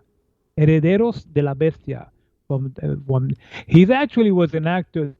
De la Iglesias was actually involved with that documentary, but it was done by two other directors about this movie, which was like, what, 95, was like 15 years later they did it, you know? Wow. Mm-hmm. That would be interesting. Yeah. No, I'd be interested in checking that documentary out because I really enjoyed this film. I thought it had a lot of, it was very original, and other than the special effects and some of the scenes not holding up very well, I think overall the film holds up. I mean, here it is 27 years later, and it's still, you know, it holds up pretty well. Mm-hmm. Yeah. Now, Mary, you said Severin put this out? Severin Films put this out? Yeah. I want to check on it. I'm going to see if that documentary is on that Blu-ray. Okay. If it is, I'll pick it up. It's a Blu-ray that has this one and the Durango one. It's a double. Oh, okay. There are two movies Perdida on Durango? it. Yeah. Okay, I'll check on that to see, because it has to be the same one, Herederos de la Bestia. If it's on that Blu-ray, then I'm going to pick that up because I want to see that documentary myself now. Yeah. Mm-hmm. Well, if it is, let us know. Okay, sure. Okay. So, all right. Well, do we want to? Is there anybody else we want to talk about, or do we want to just get into the movie? Okay, wait. Wait. Perdida Durango is the other movie on that Severin collection. Yeah. Okay, and it was from 1997. Gomez is the producer on that one that you were just talking about, Juan. Right. Okay, and the story behind that one is it's the true story of a Mexican sex torture cannibal voodoo cult, and it was written by Gifford based on actual events. And the title character has been featured in Gifford's previous novel, and it was also made into a feature-length film by David Lynch, Wild at Heart, from 1990. Huh. So that second movie on that Severin disc sounds really interesting too. Hmm. So you're saying it's on that disc on the Blu-ray, or? Yeah, it's a 2-movie Blu-ray. It has this one, Day of the Beast, and Perdita Durango on it. And then it has a whole bunch of other extras, and that documentary's one of the extras. Okay, I'll have to look into that one then. But I would like to see it for the documentary if it's on the Blu-ray, because they did release this as a 4K a Blu-ray, and then there was a 4K special edition set of it of the film too. Yeah. So this has had various releases on commercial Blu-ray. So it, besides being here on Amazon as a freebie, I think I would have to check to see if the Arrow version has that documentary on it. It would be good to get it. I don't know. Like I said, I just read about the Severin one. I don't know about Arrow. Oh, okay, the Severin one. Okay. Yeah, it's the Severin one. And De La Inglesia, the director, also did a movie called 800 Bullets. And it's like a Western. Oh, okay. You know how they did all the Spanish Westerns? Yeah. Yeah, so he did one of those too. If anybody wants to watch it. Okay. It's really interesting. And they use the same cinematographer, Flavio Martinez Labiano. Yeah, he did 800 Bullets with him. It seems like these guys just get a group together and they really like them and use them over and over again. And the thing about it is they get together and they make these movies. These are pretty not much that expensive, not billions of dollars to make these films. They probably didn't do them in low budget. Maybe not like Roger Corman, but I mean that would be use a budget that would be affordable for them to put out 1 or 2 or 3 movies in that same genre that feel as dark horror comedies or things like that can the people would like. You see what I'm saying? Without going into the extensive gore, quote unquote, the mass killings and things like that. You see what I'm saying? Yeah. Like Guillermo del Toro, the same thing, because I mean. Del Toro didn't explicit himself into doing extreme gore either, but his movies, some of his horror films did, some of the TV stuff that he did, and right now he's got that series on Netflix about the 6 chapters. I've been watching that. It's pretty good. Del Toro did, that series on Netflix. 6 chapters of what?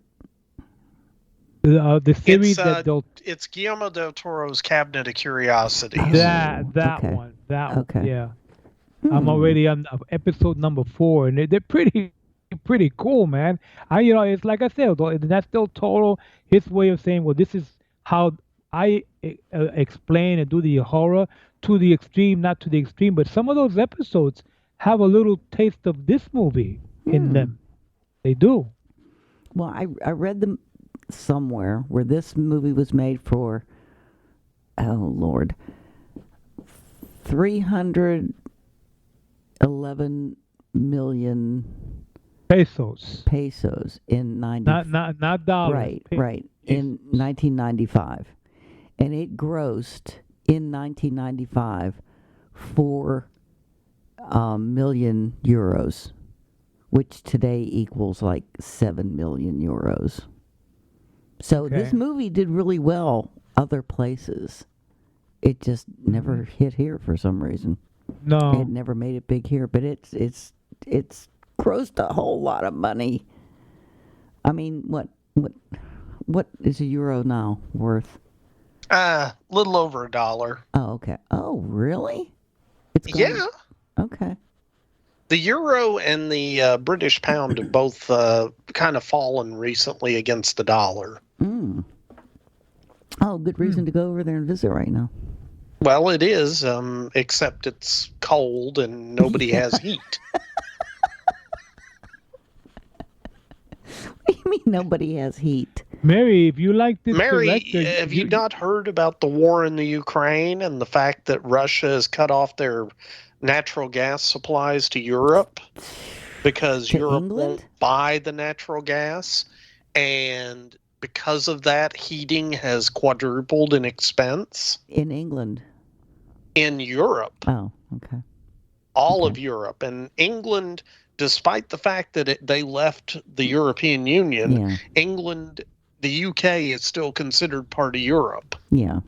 It's just not part of the EU. Yeah. Okay. So I think the last time Vince and I went over there, it was like 1.4. Yeah, and I mean it's gone up. I mean over the years it's been all over the place. Yeah. Okay. You might want to pick up. You might want to, before we go into the plot there, Nick, I just want to mention one more thing to Mary now that she likes Alex de la Iglesia, film producer and director. Mary, you can pick up the collection that Alex de la Iglesia has, a 5-disc movie collection that has all these movies in it. It's a collection on Blu-ray, but it's region B, so you need a region free player. They import it from Spain, and it has this movie, and it's got 4 or 5 other films in the set, including the 800 Bullets, 800 Balas, the Perfect Crime, Crimen Perfecto, and some of the other ones. It's a total of 5 films in the collection of Alex de Iglesias. I don't know if the documentary is in that collection or not, but it is available on Amazon. I just seen it. It popped up. Okay. I want to get that. Excuse me. I want to get the other one I was talking about, the Severin one. That really sounds interesting. Oh, yeah, the Severin one? Yeah. Okay. Yeah. So cool. When you get it, let me know and I'll buy a copy off of you. No problem. No, I mean, if you want the documentary, I mean, that's not a problem. Maybe see if it's on a separate disc. Maybe, I can just forward it to you guys, Oh, okay. I'll send Nick a copy too of the documentary if it's on a separate disc, Yeah, that'd be interesting. Yeah. The only other character of note in this movie was Susanna, the TV psychic's girlfriend. Oh, okay. She actually did a lot of stuff afterwards. She started out as a model. What was it? Around the time that Penelope Cruz and Monica Bellucci were models. They were all like kind of friends and stuff.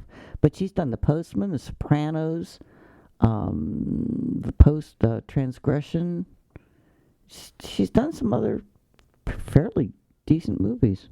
Okay, if you want to name the biggest film she's done, she was in The World Is Not Enough, the 19th James Bond film. That's right, yeah. Yeah. And by the way, for those listening, when Mary says The Postman, that is not the Kevin Costner movie, The Postman. Yeah. This is a European, this is like a Spanish film, Il Postino, or something like that. The Postman. Yeah. So, different film. Yeah. You got it. Okay. Yeah. This Postman was an Oscar-winning women's film. Yeah, the Postman with Kevin Costner was not. Yeah. I highly think so. Yeah, as a matter of fact, I'll tell you a funny story because I always think about this. I was living in Japan when The Postman came out, and my parents used to send me VHS tapes with like episodes of the X-Files and stuff like that on it. And I would watch the commercials, and I saw the commercial for The Postman. And I, honest to God, thought it was a joke. Wow. I thought they had sent me an episode of Saturday Night Live, and it was the start of an episode of Saturday Night Live or something. Aww. And then I was like, oh, wow, they really did make a movie about a post-apocalyptic postman. Ah, okay, they put the post in post-apocalyptic, I guess. And yeah, I've been waiting 26 years to make that To say joke, that, but that's yeah. beside the point. I can't remember if I've ever seen that one. Don't bother. Oh. Don't bother, Mary. And this is coming from me. Mm. Okay, so it's if I'm saying, wow, don't bother, yeah, don't bother. Wow. Okay. So, Okay, all right. The guy that played Professor Cavan, Armando Duraza. Cavan. Thank you. Armando Duraza. I was really surprised. He didn't have a really long career. I mean, a whole lot of stuff. Well, not everybody stays in acting. Yeah, I know, but I thought he did, so well in this movie that he would have had a lot of... Well, it's interesting because they actually wanted some other people. They auditioned some Spanish actors to play, but part of the movie's funding came from Italy. Ah, that's right. Yeah. And so the Italian producers said, you gotta put some Italian actors and actresses in it. Ah, okay. So that's why both, Cavan and Susanna, I believe she's Italian also. Okay. Yeah. So there you go. That makes sense. See? It all comes around. It does. So, all right. Yeah. Anything else, or do you want to do the synopsis? Let's do the synopsis. All right. So the movie opens up. Good luck, by the way. What? Good luck, by the way. Good luck. Well, it's and okay, I'm going to try not to spoil this, but folks, go watch the bloody movie, or don't complain to me if I spoil stuff. Okay? Are you going to explain the first scene? Yeah. Okay, so people watch the movie because you can't know about the first scene. You know what? Beforehand. I'm not going to explain it. I'm going to let them watch it. Okay. So let's just say that this priest angel, Alex Angula, he figures out after years of studying that the Antichrist is going to be born on Christmas Eve, or more to the point, Christmas Day, but before dawn. And he's able to track down that the birth will happen in Madrid, which, by the way, is very convenient since this guy's already in Spain. Yeah. But anyway, very convenient. So he heads to Madrid, and his intent is that he is going to commit as much evil as he can in order to, I guess, ingratiate himself with Satan so that he'll get an invitation to the birth. and it's possibly the weirdest idea ever, but again, he's been cloistered all his life, so you know. He's been cloistered, but I would think just put your faith in God, that God will put you where you need to be. You know what? But I felt that through this whole movie. Okay, I'm gonna say I maybe know why that wouldn't work though. Why? Because it's biblical prophecy, okay. Mary. See, I don't know biblical prophecy. The whole book of Revelation is about the end times. Well, maybe God didn't want the end times to happen right then. Well, he's God. He can kind of set the stage. Right. But he didn't want the devil getting away with it too early or something, so... yeah, he had to wait till happy hour. Yeah. Maybe he wanted to... Mary, God let the devil get away with it to the very end, to the final chapter in the book of Revelations, the last two chapters, 25, 26, or 21, 24, that's when you'll find out. If you read those last chapters, you'll know where that's where the devil ends his reign right then and there, because then you know what's going to happen to him. He's going to be chained back in hell for another 1,000 years, He will not be loose. And Jesus will reign the earth for 1,000 years of peace. And it tells you right there in that very last bit, the last couple of chapters in that book. So check it, read I it. thought with Revelation, everybody was supposed to like die and ascend into heaven. No. Not everybody, Mary. No, Well, the good no, because people. the rapture is where God descends, Jesus descends and takes his children, his church, okay, to heaven with him. Those that are saved in Christ, the ones that died, the dead will rise with Christ before the living, and then the living will rise after, will go afterwards in the rapture. Then after that, the Holy Spirit will be gone. He will be in Israel. He will be there to save the Jewish nation. The Christians will no longer have the Holy Spirit to be able to be saved by God now, by Jesus. So that is when the 7 years of the tribulation will occur. When you see that happening, you know that if you're here for the tribulation and those 7 years of the reign of the Antichrist, you didn't get saved. You didn't go to heaven with Christ. So you're here. You're doomed unless you do the ultimate sacrifice to give your life for God and before the receiving the mark of the beast and so forth. That's all in Revelations. If you read it there, I don't. It would tell you that. Yeah. See, I never read it, and yeah. So I mean, you have to do a little. You have to read it a little bit. That's a very, very complex book. The last book. It was the book of St. John, the book of Revelation, written by John the Baptist, and so if you read a little bit, it'll tell you, because we are like Nick says, we are in the end times now. I don't want to read it because then it ruins the movie for me. So. Okay. And I like the movies. Okay, wait a minute. Go ahead. Sorry, Nick. We didn't mean to. I'm just trying to wrap my head around Mary not reading the book of Revelations because it's going to ruin Day of the Beast for her. Which she's already seen. Movie. Mary, okay. Gentle listeners, Mary is not a professor of theology. I just want to. This may come as a shock, but she's not. Okay. So anyway, I was raised in a Russian Orthodox Church, Russian Orthodox Greek Catholic. My parents could never get us out of bed early enough to go to the early mass, which was in English. So we always went to church for the second later mass. It was like later in the morning, and it was all in Russian. Oh. So basically, I didn't understand what the hell's going on. So I'm going to throw this out there, Mary.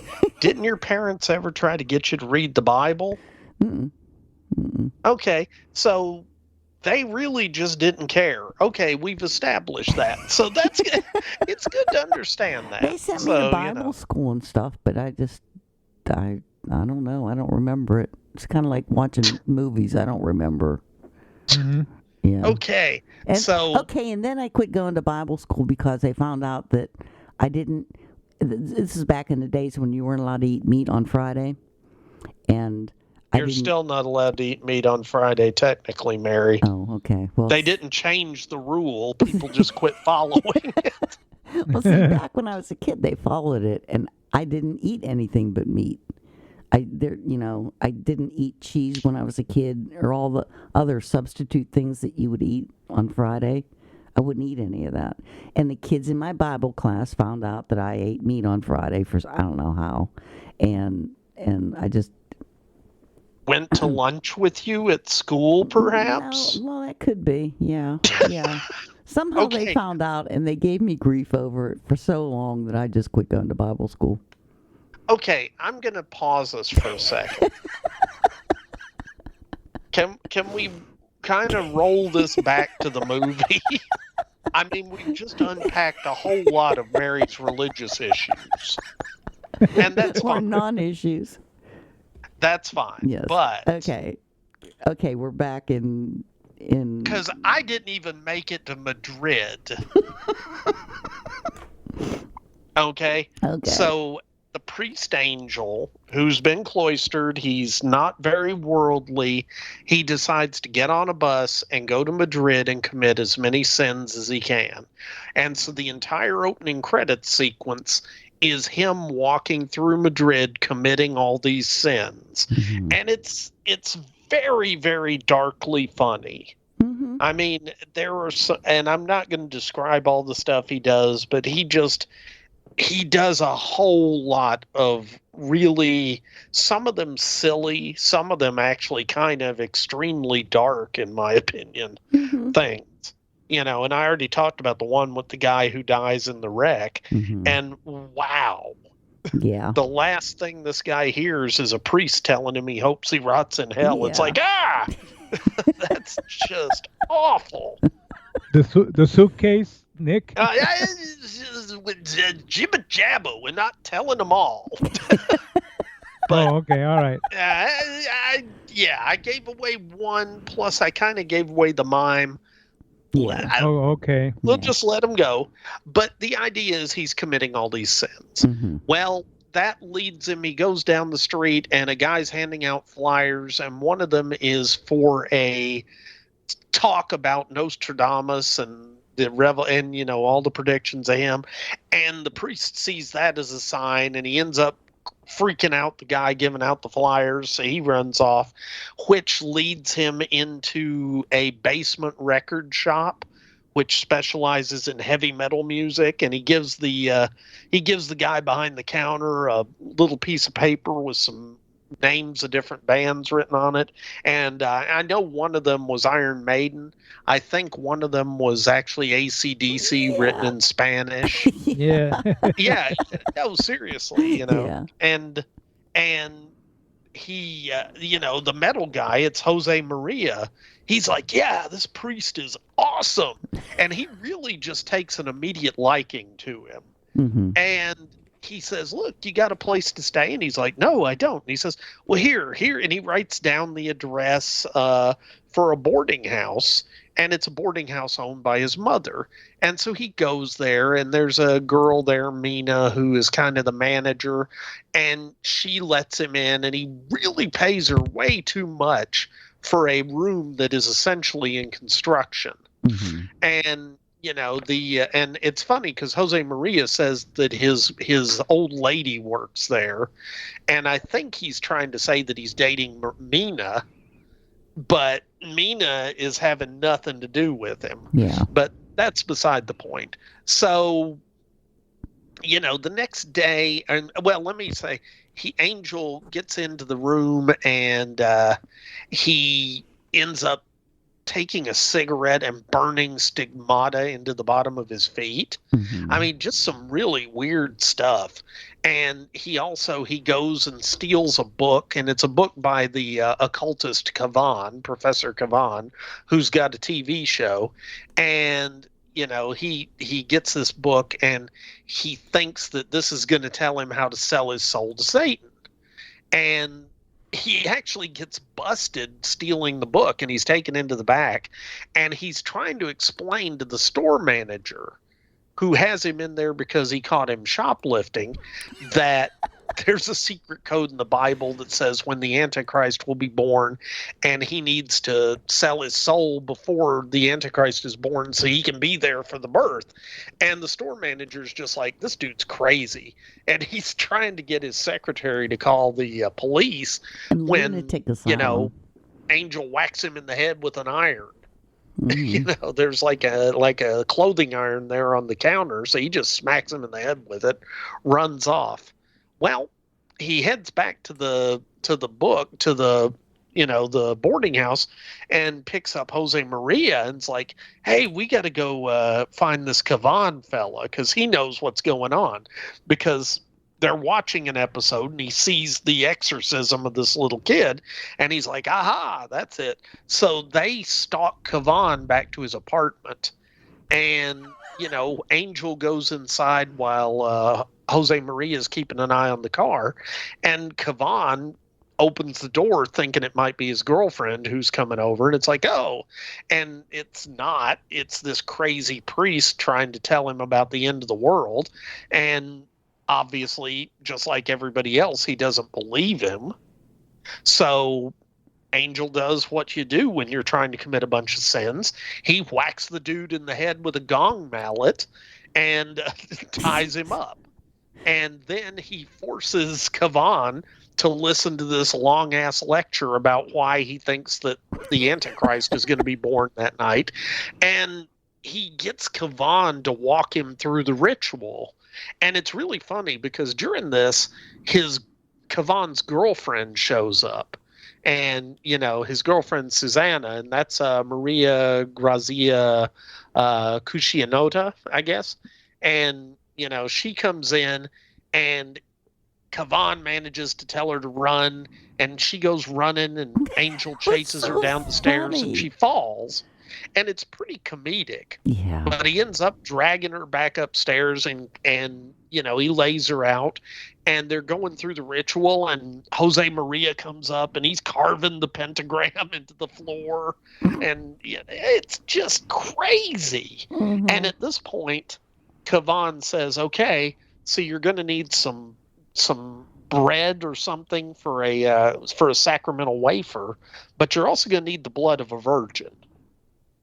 And so Angel's just like, oh, well, I'll just use her blood. I'll just, take a little bit of her blood. And he's like, no, she's no virgin.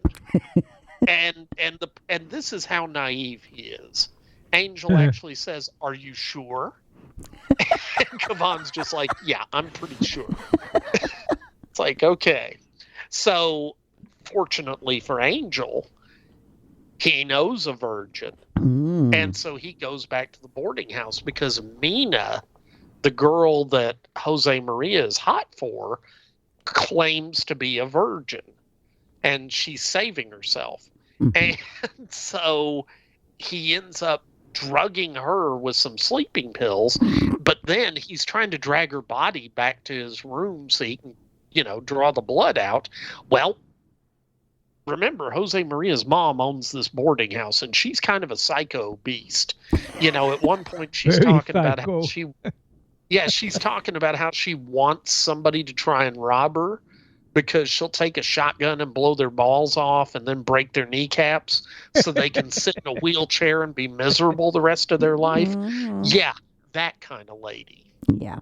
So anyway, she cottons on to the fact that the priest is actually done something to Mina.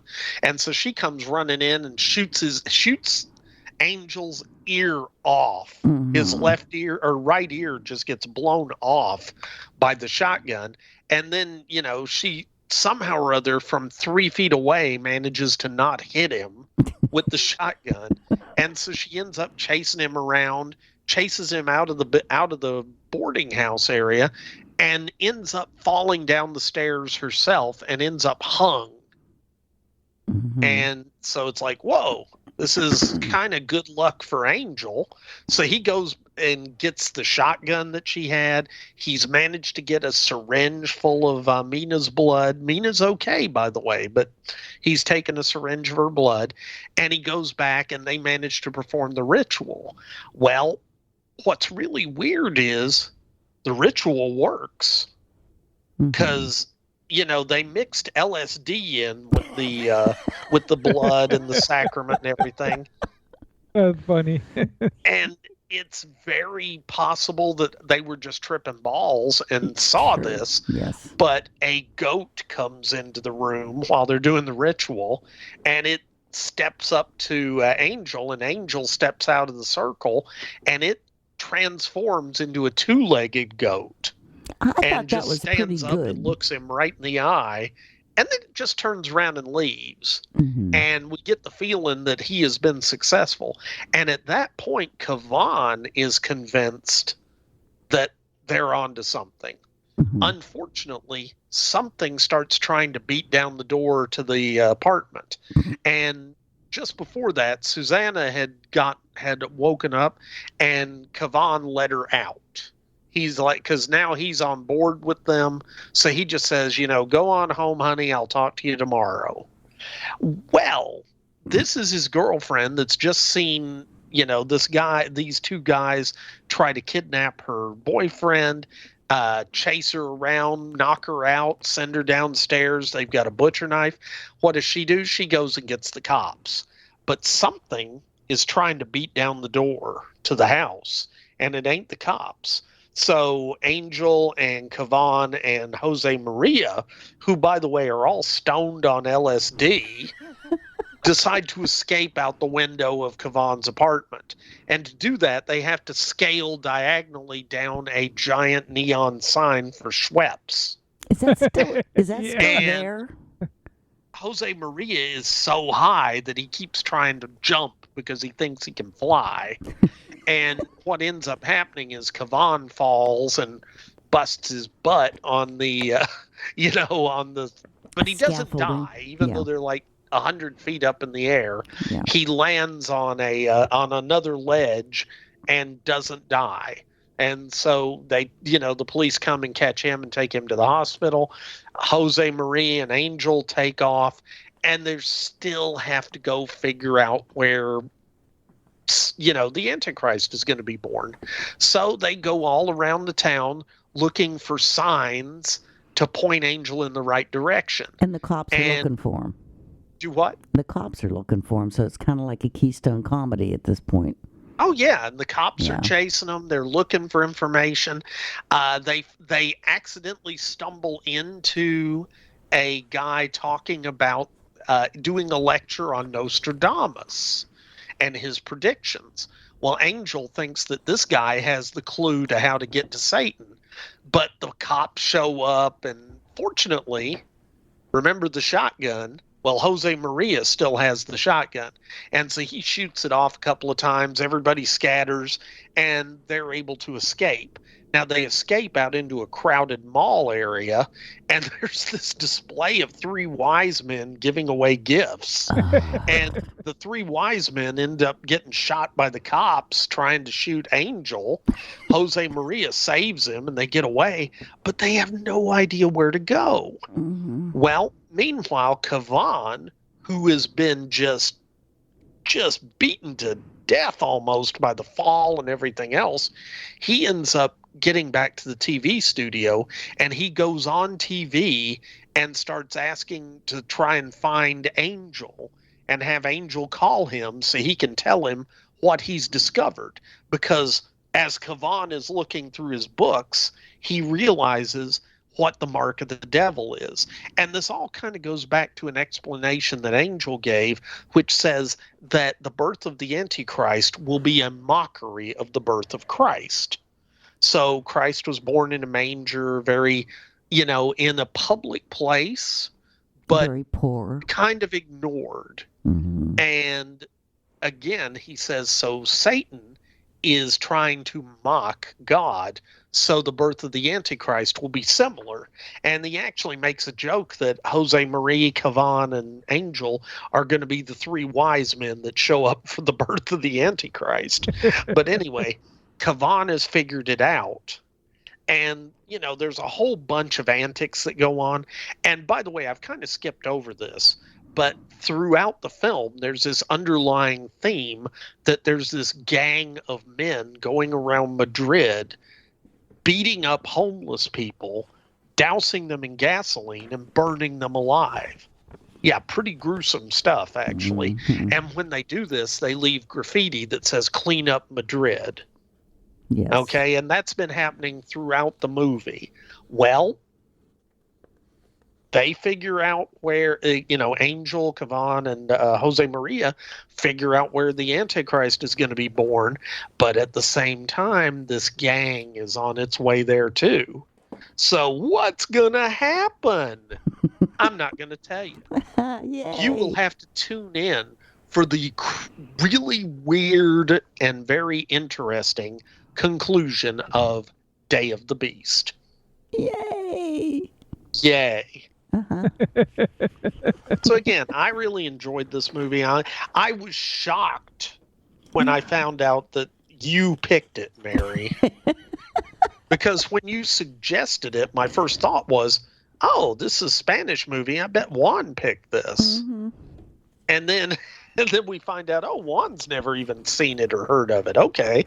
So Yeah. Good job throwing a dart at a map on the wall and picking out the destination for this episode of the B Movie Cast, Mary. Awesome, Mary. You did a good job, Mary. You did. Okay. Yeah, really good. Yeah, I Just really to liked it. let you know, Mary, Mhm. the building that you're talking about, okay, the Schweppes building. Yeah, that Schweppes okay, sign. it's Is it actually still there? Yes, What, the it Gate is. of It's actually Europe or the No, one no, with the that's- Schweppes sign? The Schweppes sign. That's the Capitol building of Madrid, in central Madrid. It's actually, they call it the Capitol building, but they also call it Edificio Carrión or Edificio Capital, the Capitol building or the Carrion building, and it's right smack center of Madrid. So it's still there today, and that building was built back in 1930. I think it started in 31, and it was completed in 1933. And it still has that Schweppes sign is still there with all the neon colors. Wow. And it's got the same facade. That's it. But to see, the special effects might have been really pretty damn good. For these guys to be hanging from those letters up there and then falling down, that especially know. Kavan, not you fall from there, you're gonna die for sure because that's how many feet I you drop. know. You know, you're going 100 feet, but he landed up falling on one of the on the other tops of the other buildings. But actually, that sign is still right there, Schweppes. Cool. And on the very top of it, you can see it says Capitol. I don't know if you Okay. saw it in the movie, but if you look way to the top of it, above the Schweppes, it says Capitol. Okay. Yep, and that's the Capitol building. Wow. I just thought I'd throw that in to let you know what that is. Cool. I would like to see that building. That If you ever go to Spain or go to Madrid, you go to central Madrid and you'll see it. It's actually it's very similar to our New York Times Square. You know how Times Square splits? If you Yeah. look, you go up the upper Times Square and it splits to the left and to the right. Yeah. And that's exactly how it looks, like if it was the center of Times Square in New York. Cool. Okay? Yeah. And just a quick note, we did talk about the fact that the film won a bunch of Goya Awards. Yes. Yeah. So it was nominated for 14? 14 Goya Awards. It won 6. Yeah. Best Director, Mm-hmm.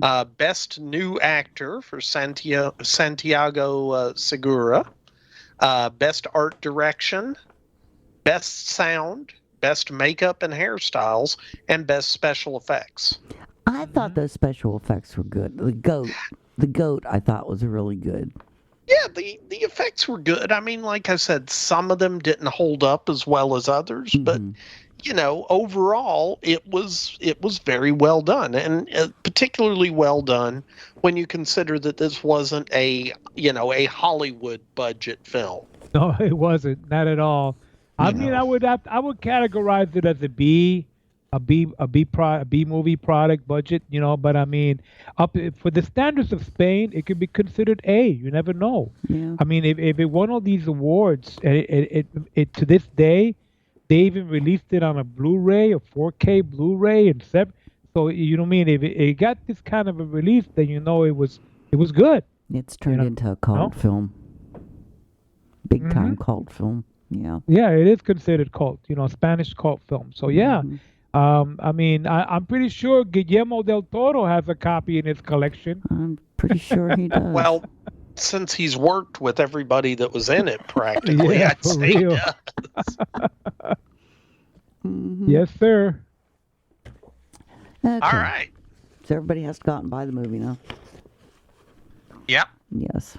Or Well, if they just want to get subscribe that to ending, Shudder and they're watch going to it have to without- purchase the movie or watch it on Prime for free. Yeah. I think they won't spoil the ending. I mean they'll show it, but you got to watch commercials with it. Yeah. Yeah. Well, you could always get Shudder and watch it commercial free. There you go. Okay. I did find out if you walk out in the middle of the commercials and go do something and come back in and the movie started playing again and then you back through the commercials again, you would expect them to make you sit and watch those commercials again, but it doesn't. a little thing rolls around and then just goes straight into the next scene of the movie. So you don't have to watch the commercials twice. You get to watch them over again, huh? No, you don't. You don't. Oh, I see. Okay. That surprised me that once you watched them once, they didn't make you watch them again. Interesting. Yeah, okay. Yep. So anyway, you guys ready for the feedback? There isn't much. Well, let's do it. Okay. I want to start by congratulating Mark Mostyn because his photo titled Fog was chosen for the cover of the legendary director John Carpenter's latest concert Blu-ray. John Carpenter live behind the scenes. Oh, wow. That's huge. Yeah. Yeah. And I'm going to send the link to Nick so he can put it up and you can see it's a beautiful photo. It really is. Congrats to him. Congrats Actually, to Mark, yes. I tell you, he's an amazing photographer, and he'll always be. His pictures could be categorized as, to me, I mean, I would say they would be award-winning photographs. Oh, yeah. For it, yeah. Yeah, definitely. Well, since he's won a bunch of awards, I'd say they are. And he is going to be doing Krampus with us, so I don't know how long it's going to last or if we're going to end up doing a contest, but... It's going to last at least 3 hours, and no, we won't do a contest. Next. Yeah, I gotta say, Mark is an amazing book of knowledge, man. That guy he's so knowledgeable. He could be considered Britain's Britain's Robert Osborne, maybe, from England over there, because he's got his knowledge is so extensive.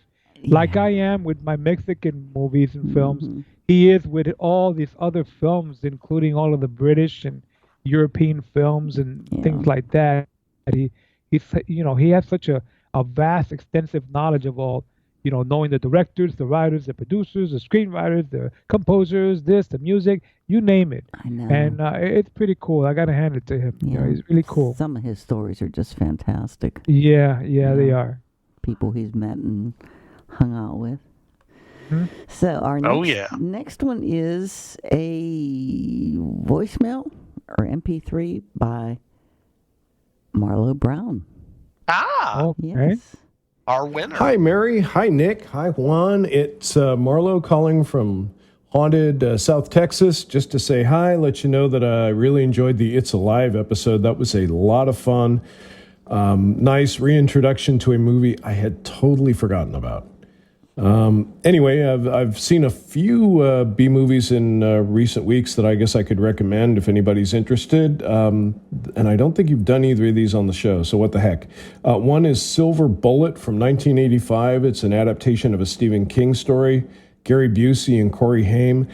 The werewolf effects are a little but the story's really good. The acting is good. The characters are great.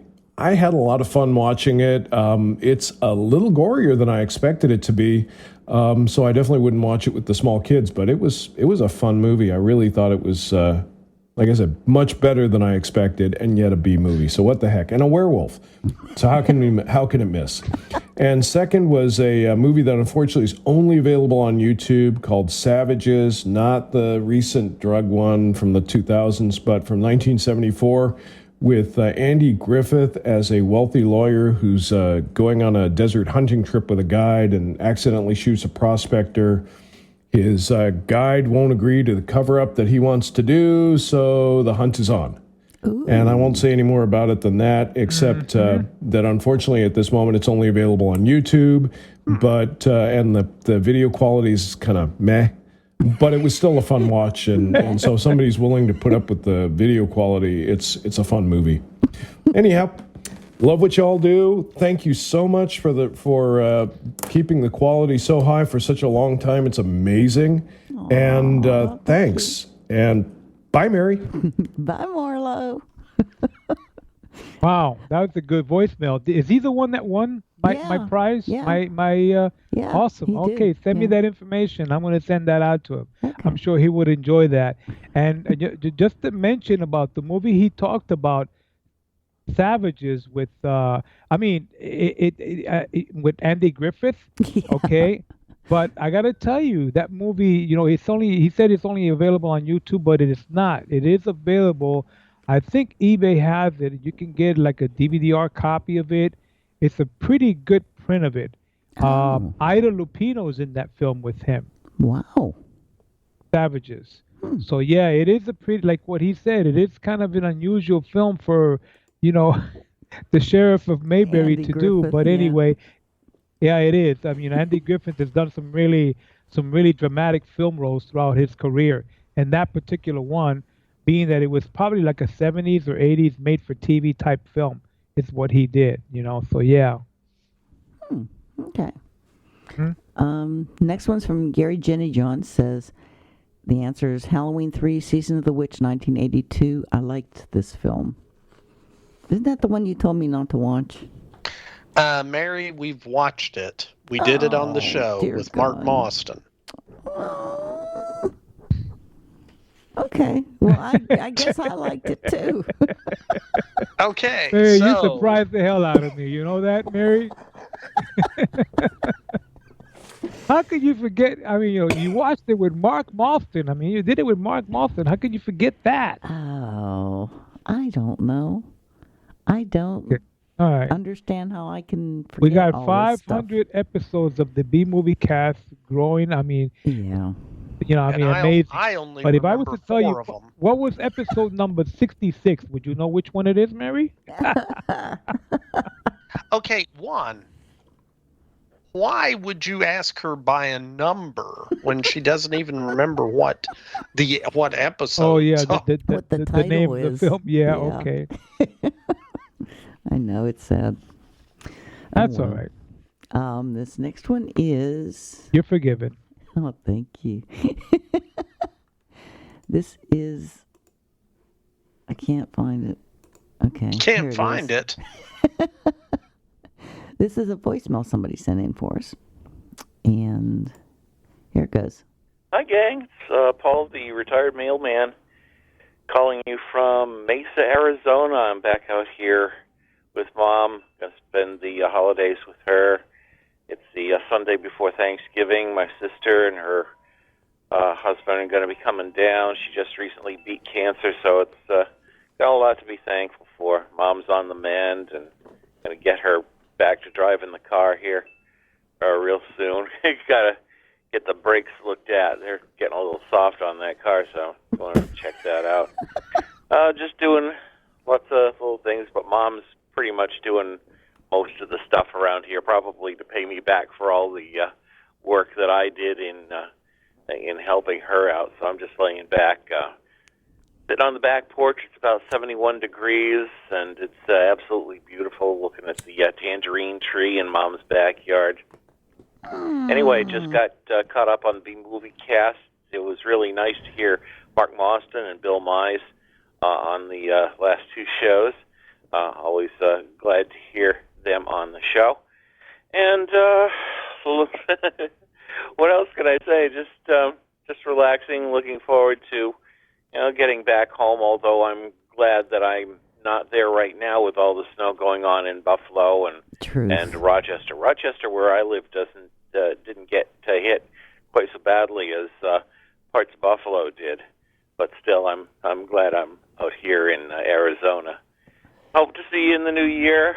I got my room ready for the Summer Monster Bash next year. Woo-hoo. So see you on down the line. Yay. Paul the mailman, signing off. Bye-bye. Bye, Paul. Bye, Paul. I miss his beep beep from his mail truck. Well, he's not in the mail truck anymore. I know. By the way, Colossus of New York, July 19th, 2009. That was 66. Episode 66. I like that movie. I always wondered how he kept pants on when he got big. And that's a thought. Okay, any other feedback, Mary? Okay, just one little one from Bill Mize says, Hello, La Mary. I am once again forcing myself upon you, Nick, and the rest of the B-Movie Cast listeners to enter the contest, and it is a favorite. It's from Halloween 3, Season of the Witch. I hope you're feeling better and your kitchen is looking better and all is well with you. Bill. Well, thank you, Bill. I appreciate that. Kitchen does look better. Got the stone in. The sinks are in. The plumbing's done. Well, the plumbing did start leaking today, so I found that out right before I took Kitty to the vet. Eventually, all the remodeling will get done, and Kitty will heal, and life will be good again. But in the meantime, Merry Christmas! Wait, Merry is that Christmas. part of the feedback, or no? Were you just Merry I was Christmasing just us in Merry general? Christmasing everybody because this is our first Christmas movie. Well, that's true. So Merry Christmas to everybody. Yes. Yes.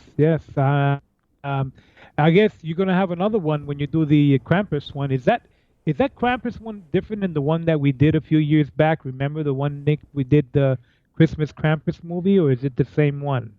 I think this is a different one. Oh, okay. Yeah, Okay. this is. Yeah, we did. I think it was. Oh God, it was something like the Christmas Horror Story or something that had Krampus in it. Right. But this is this, and we also did Rare Exports, which Yes, definitely had we did, Krampus in it. But this one is Krampus. Hmm. That's the Okay. movie. That's why when you said we were doing Krampus, I thought we had done it before. Well, but I don't remember them, so it doesn't matter. well, I was going to say, Mary, if we did nothing because of your memory, yeah, I don't know what we would do. We'd just be doing the same movie over and over again. Exactly. Okay, guys. Okay, well, Merry Christmas, and Well, Merry Christmas to you, Mary, Nick. I hope you have a wonderful holiday. Since I will not be on that podcast with Krampus, but I'll be tuning in and listening to that show when you put it up. I don't know if you have it up, after Christmas or around that time period. I don't know when. Nick's shooting for before. Whenever you get this one up, I guess this one will be up by Christmas. I hope. Yes. Okay. This one we And we look forward to a good Christmas, guys, and I hope to be talking to you again soon. Here on or around or after or at the beginning of the new year, we can plan some great new shows for next year. That sounds great. Okay? Yeah. All right. Well, good night, guys. Take care, all right? Good night. Thank you. Bye-bye. Bye now. Adios, Mafia. Well, they've gone. For good, John? No, just for now. It wasn't the right time for us to meet. But there'll be other nights, other stars for us to watch. They'll be back.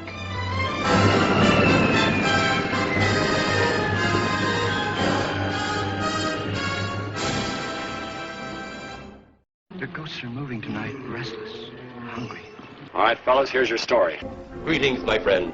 We are all interested in the future, for that is where you and I are going to spend the rest of our lives. And we cannot keep this a secret any longer. Wait, Captain. I have found evidence of intelligent beings on this planet. Look to the skies. It's the B-Movie Cookbook. Menus inspired by 15 of your favorite B-movies from the 1950s. With teenage werewolves, blobs, and enough cheese for everyone. When we return to our planet, the High Court may well sentence you to torture. But until then, we've got Ed Wood and Vincent Price.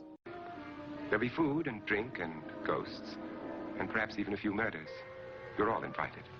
So impress your friends with dinner and a movie with the B-Movie Cookbook. We've got you covered. Get your copy today at bmoviecookbook.com. That's bmoviecookbook.com. Let me see that book. I am interested to see what sways your mind so heavily. Sure thing. Just visit bmoviecookbook.com. Anybody around here want some coffee?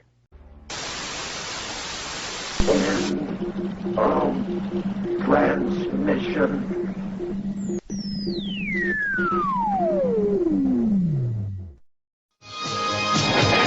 The good guys always win, even in the 80s.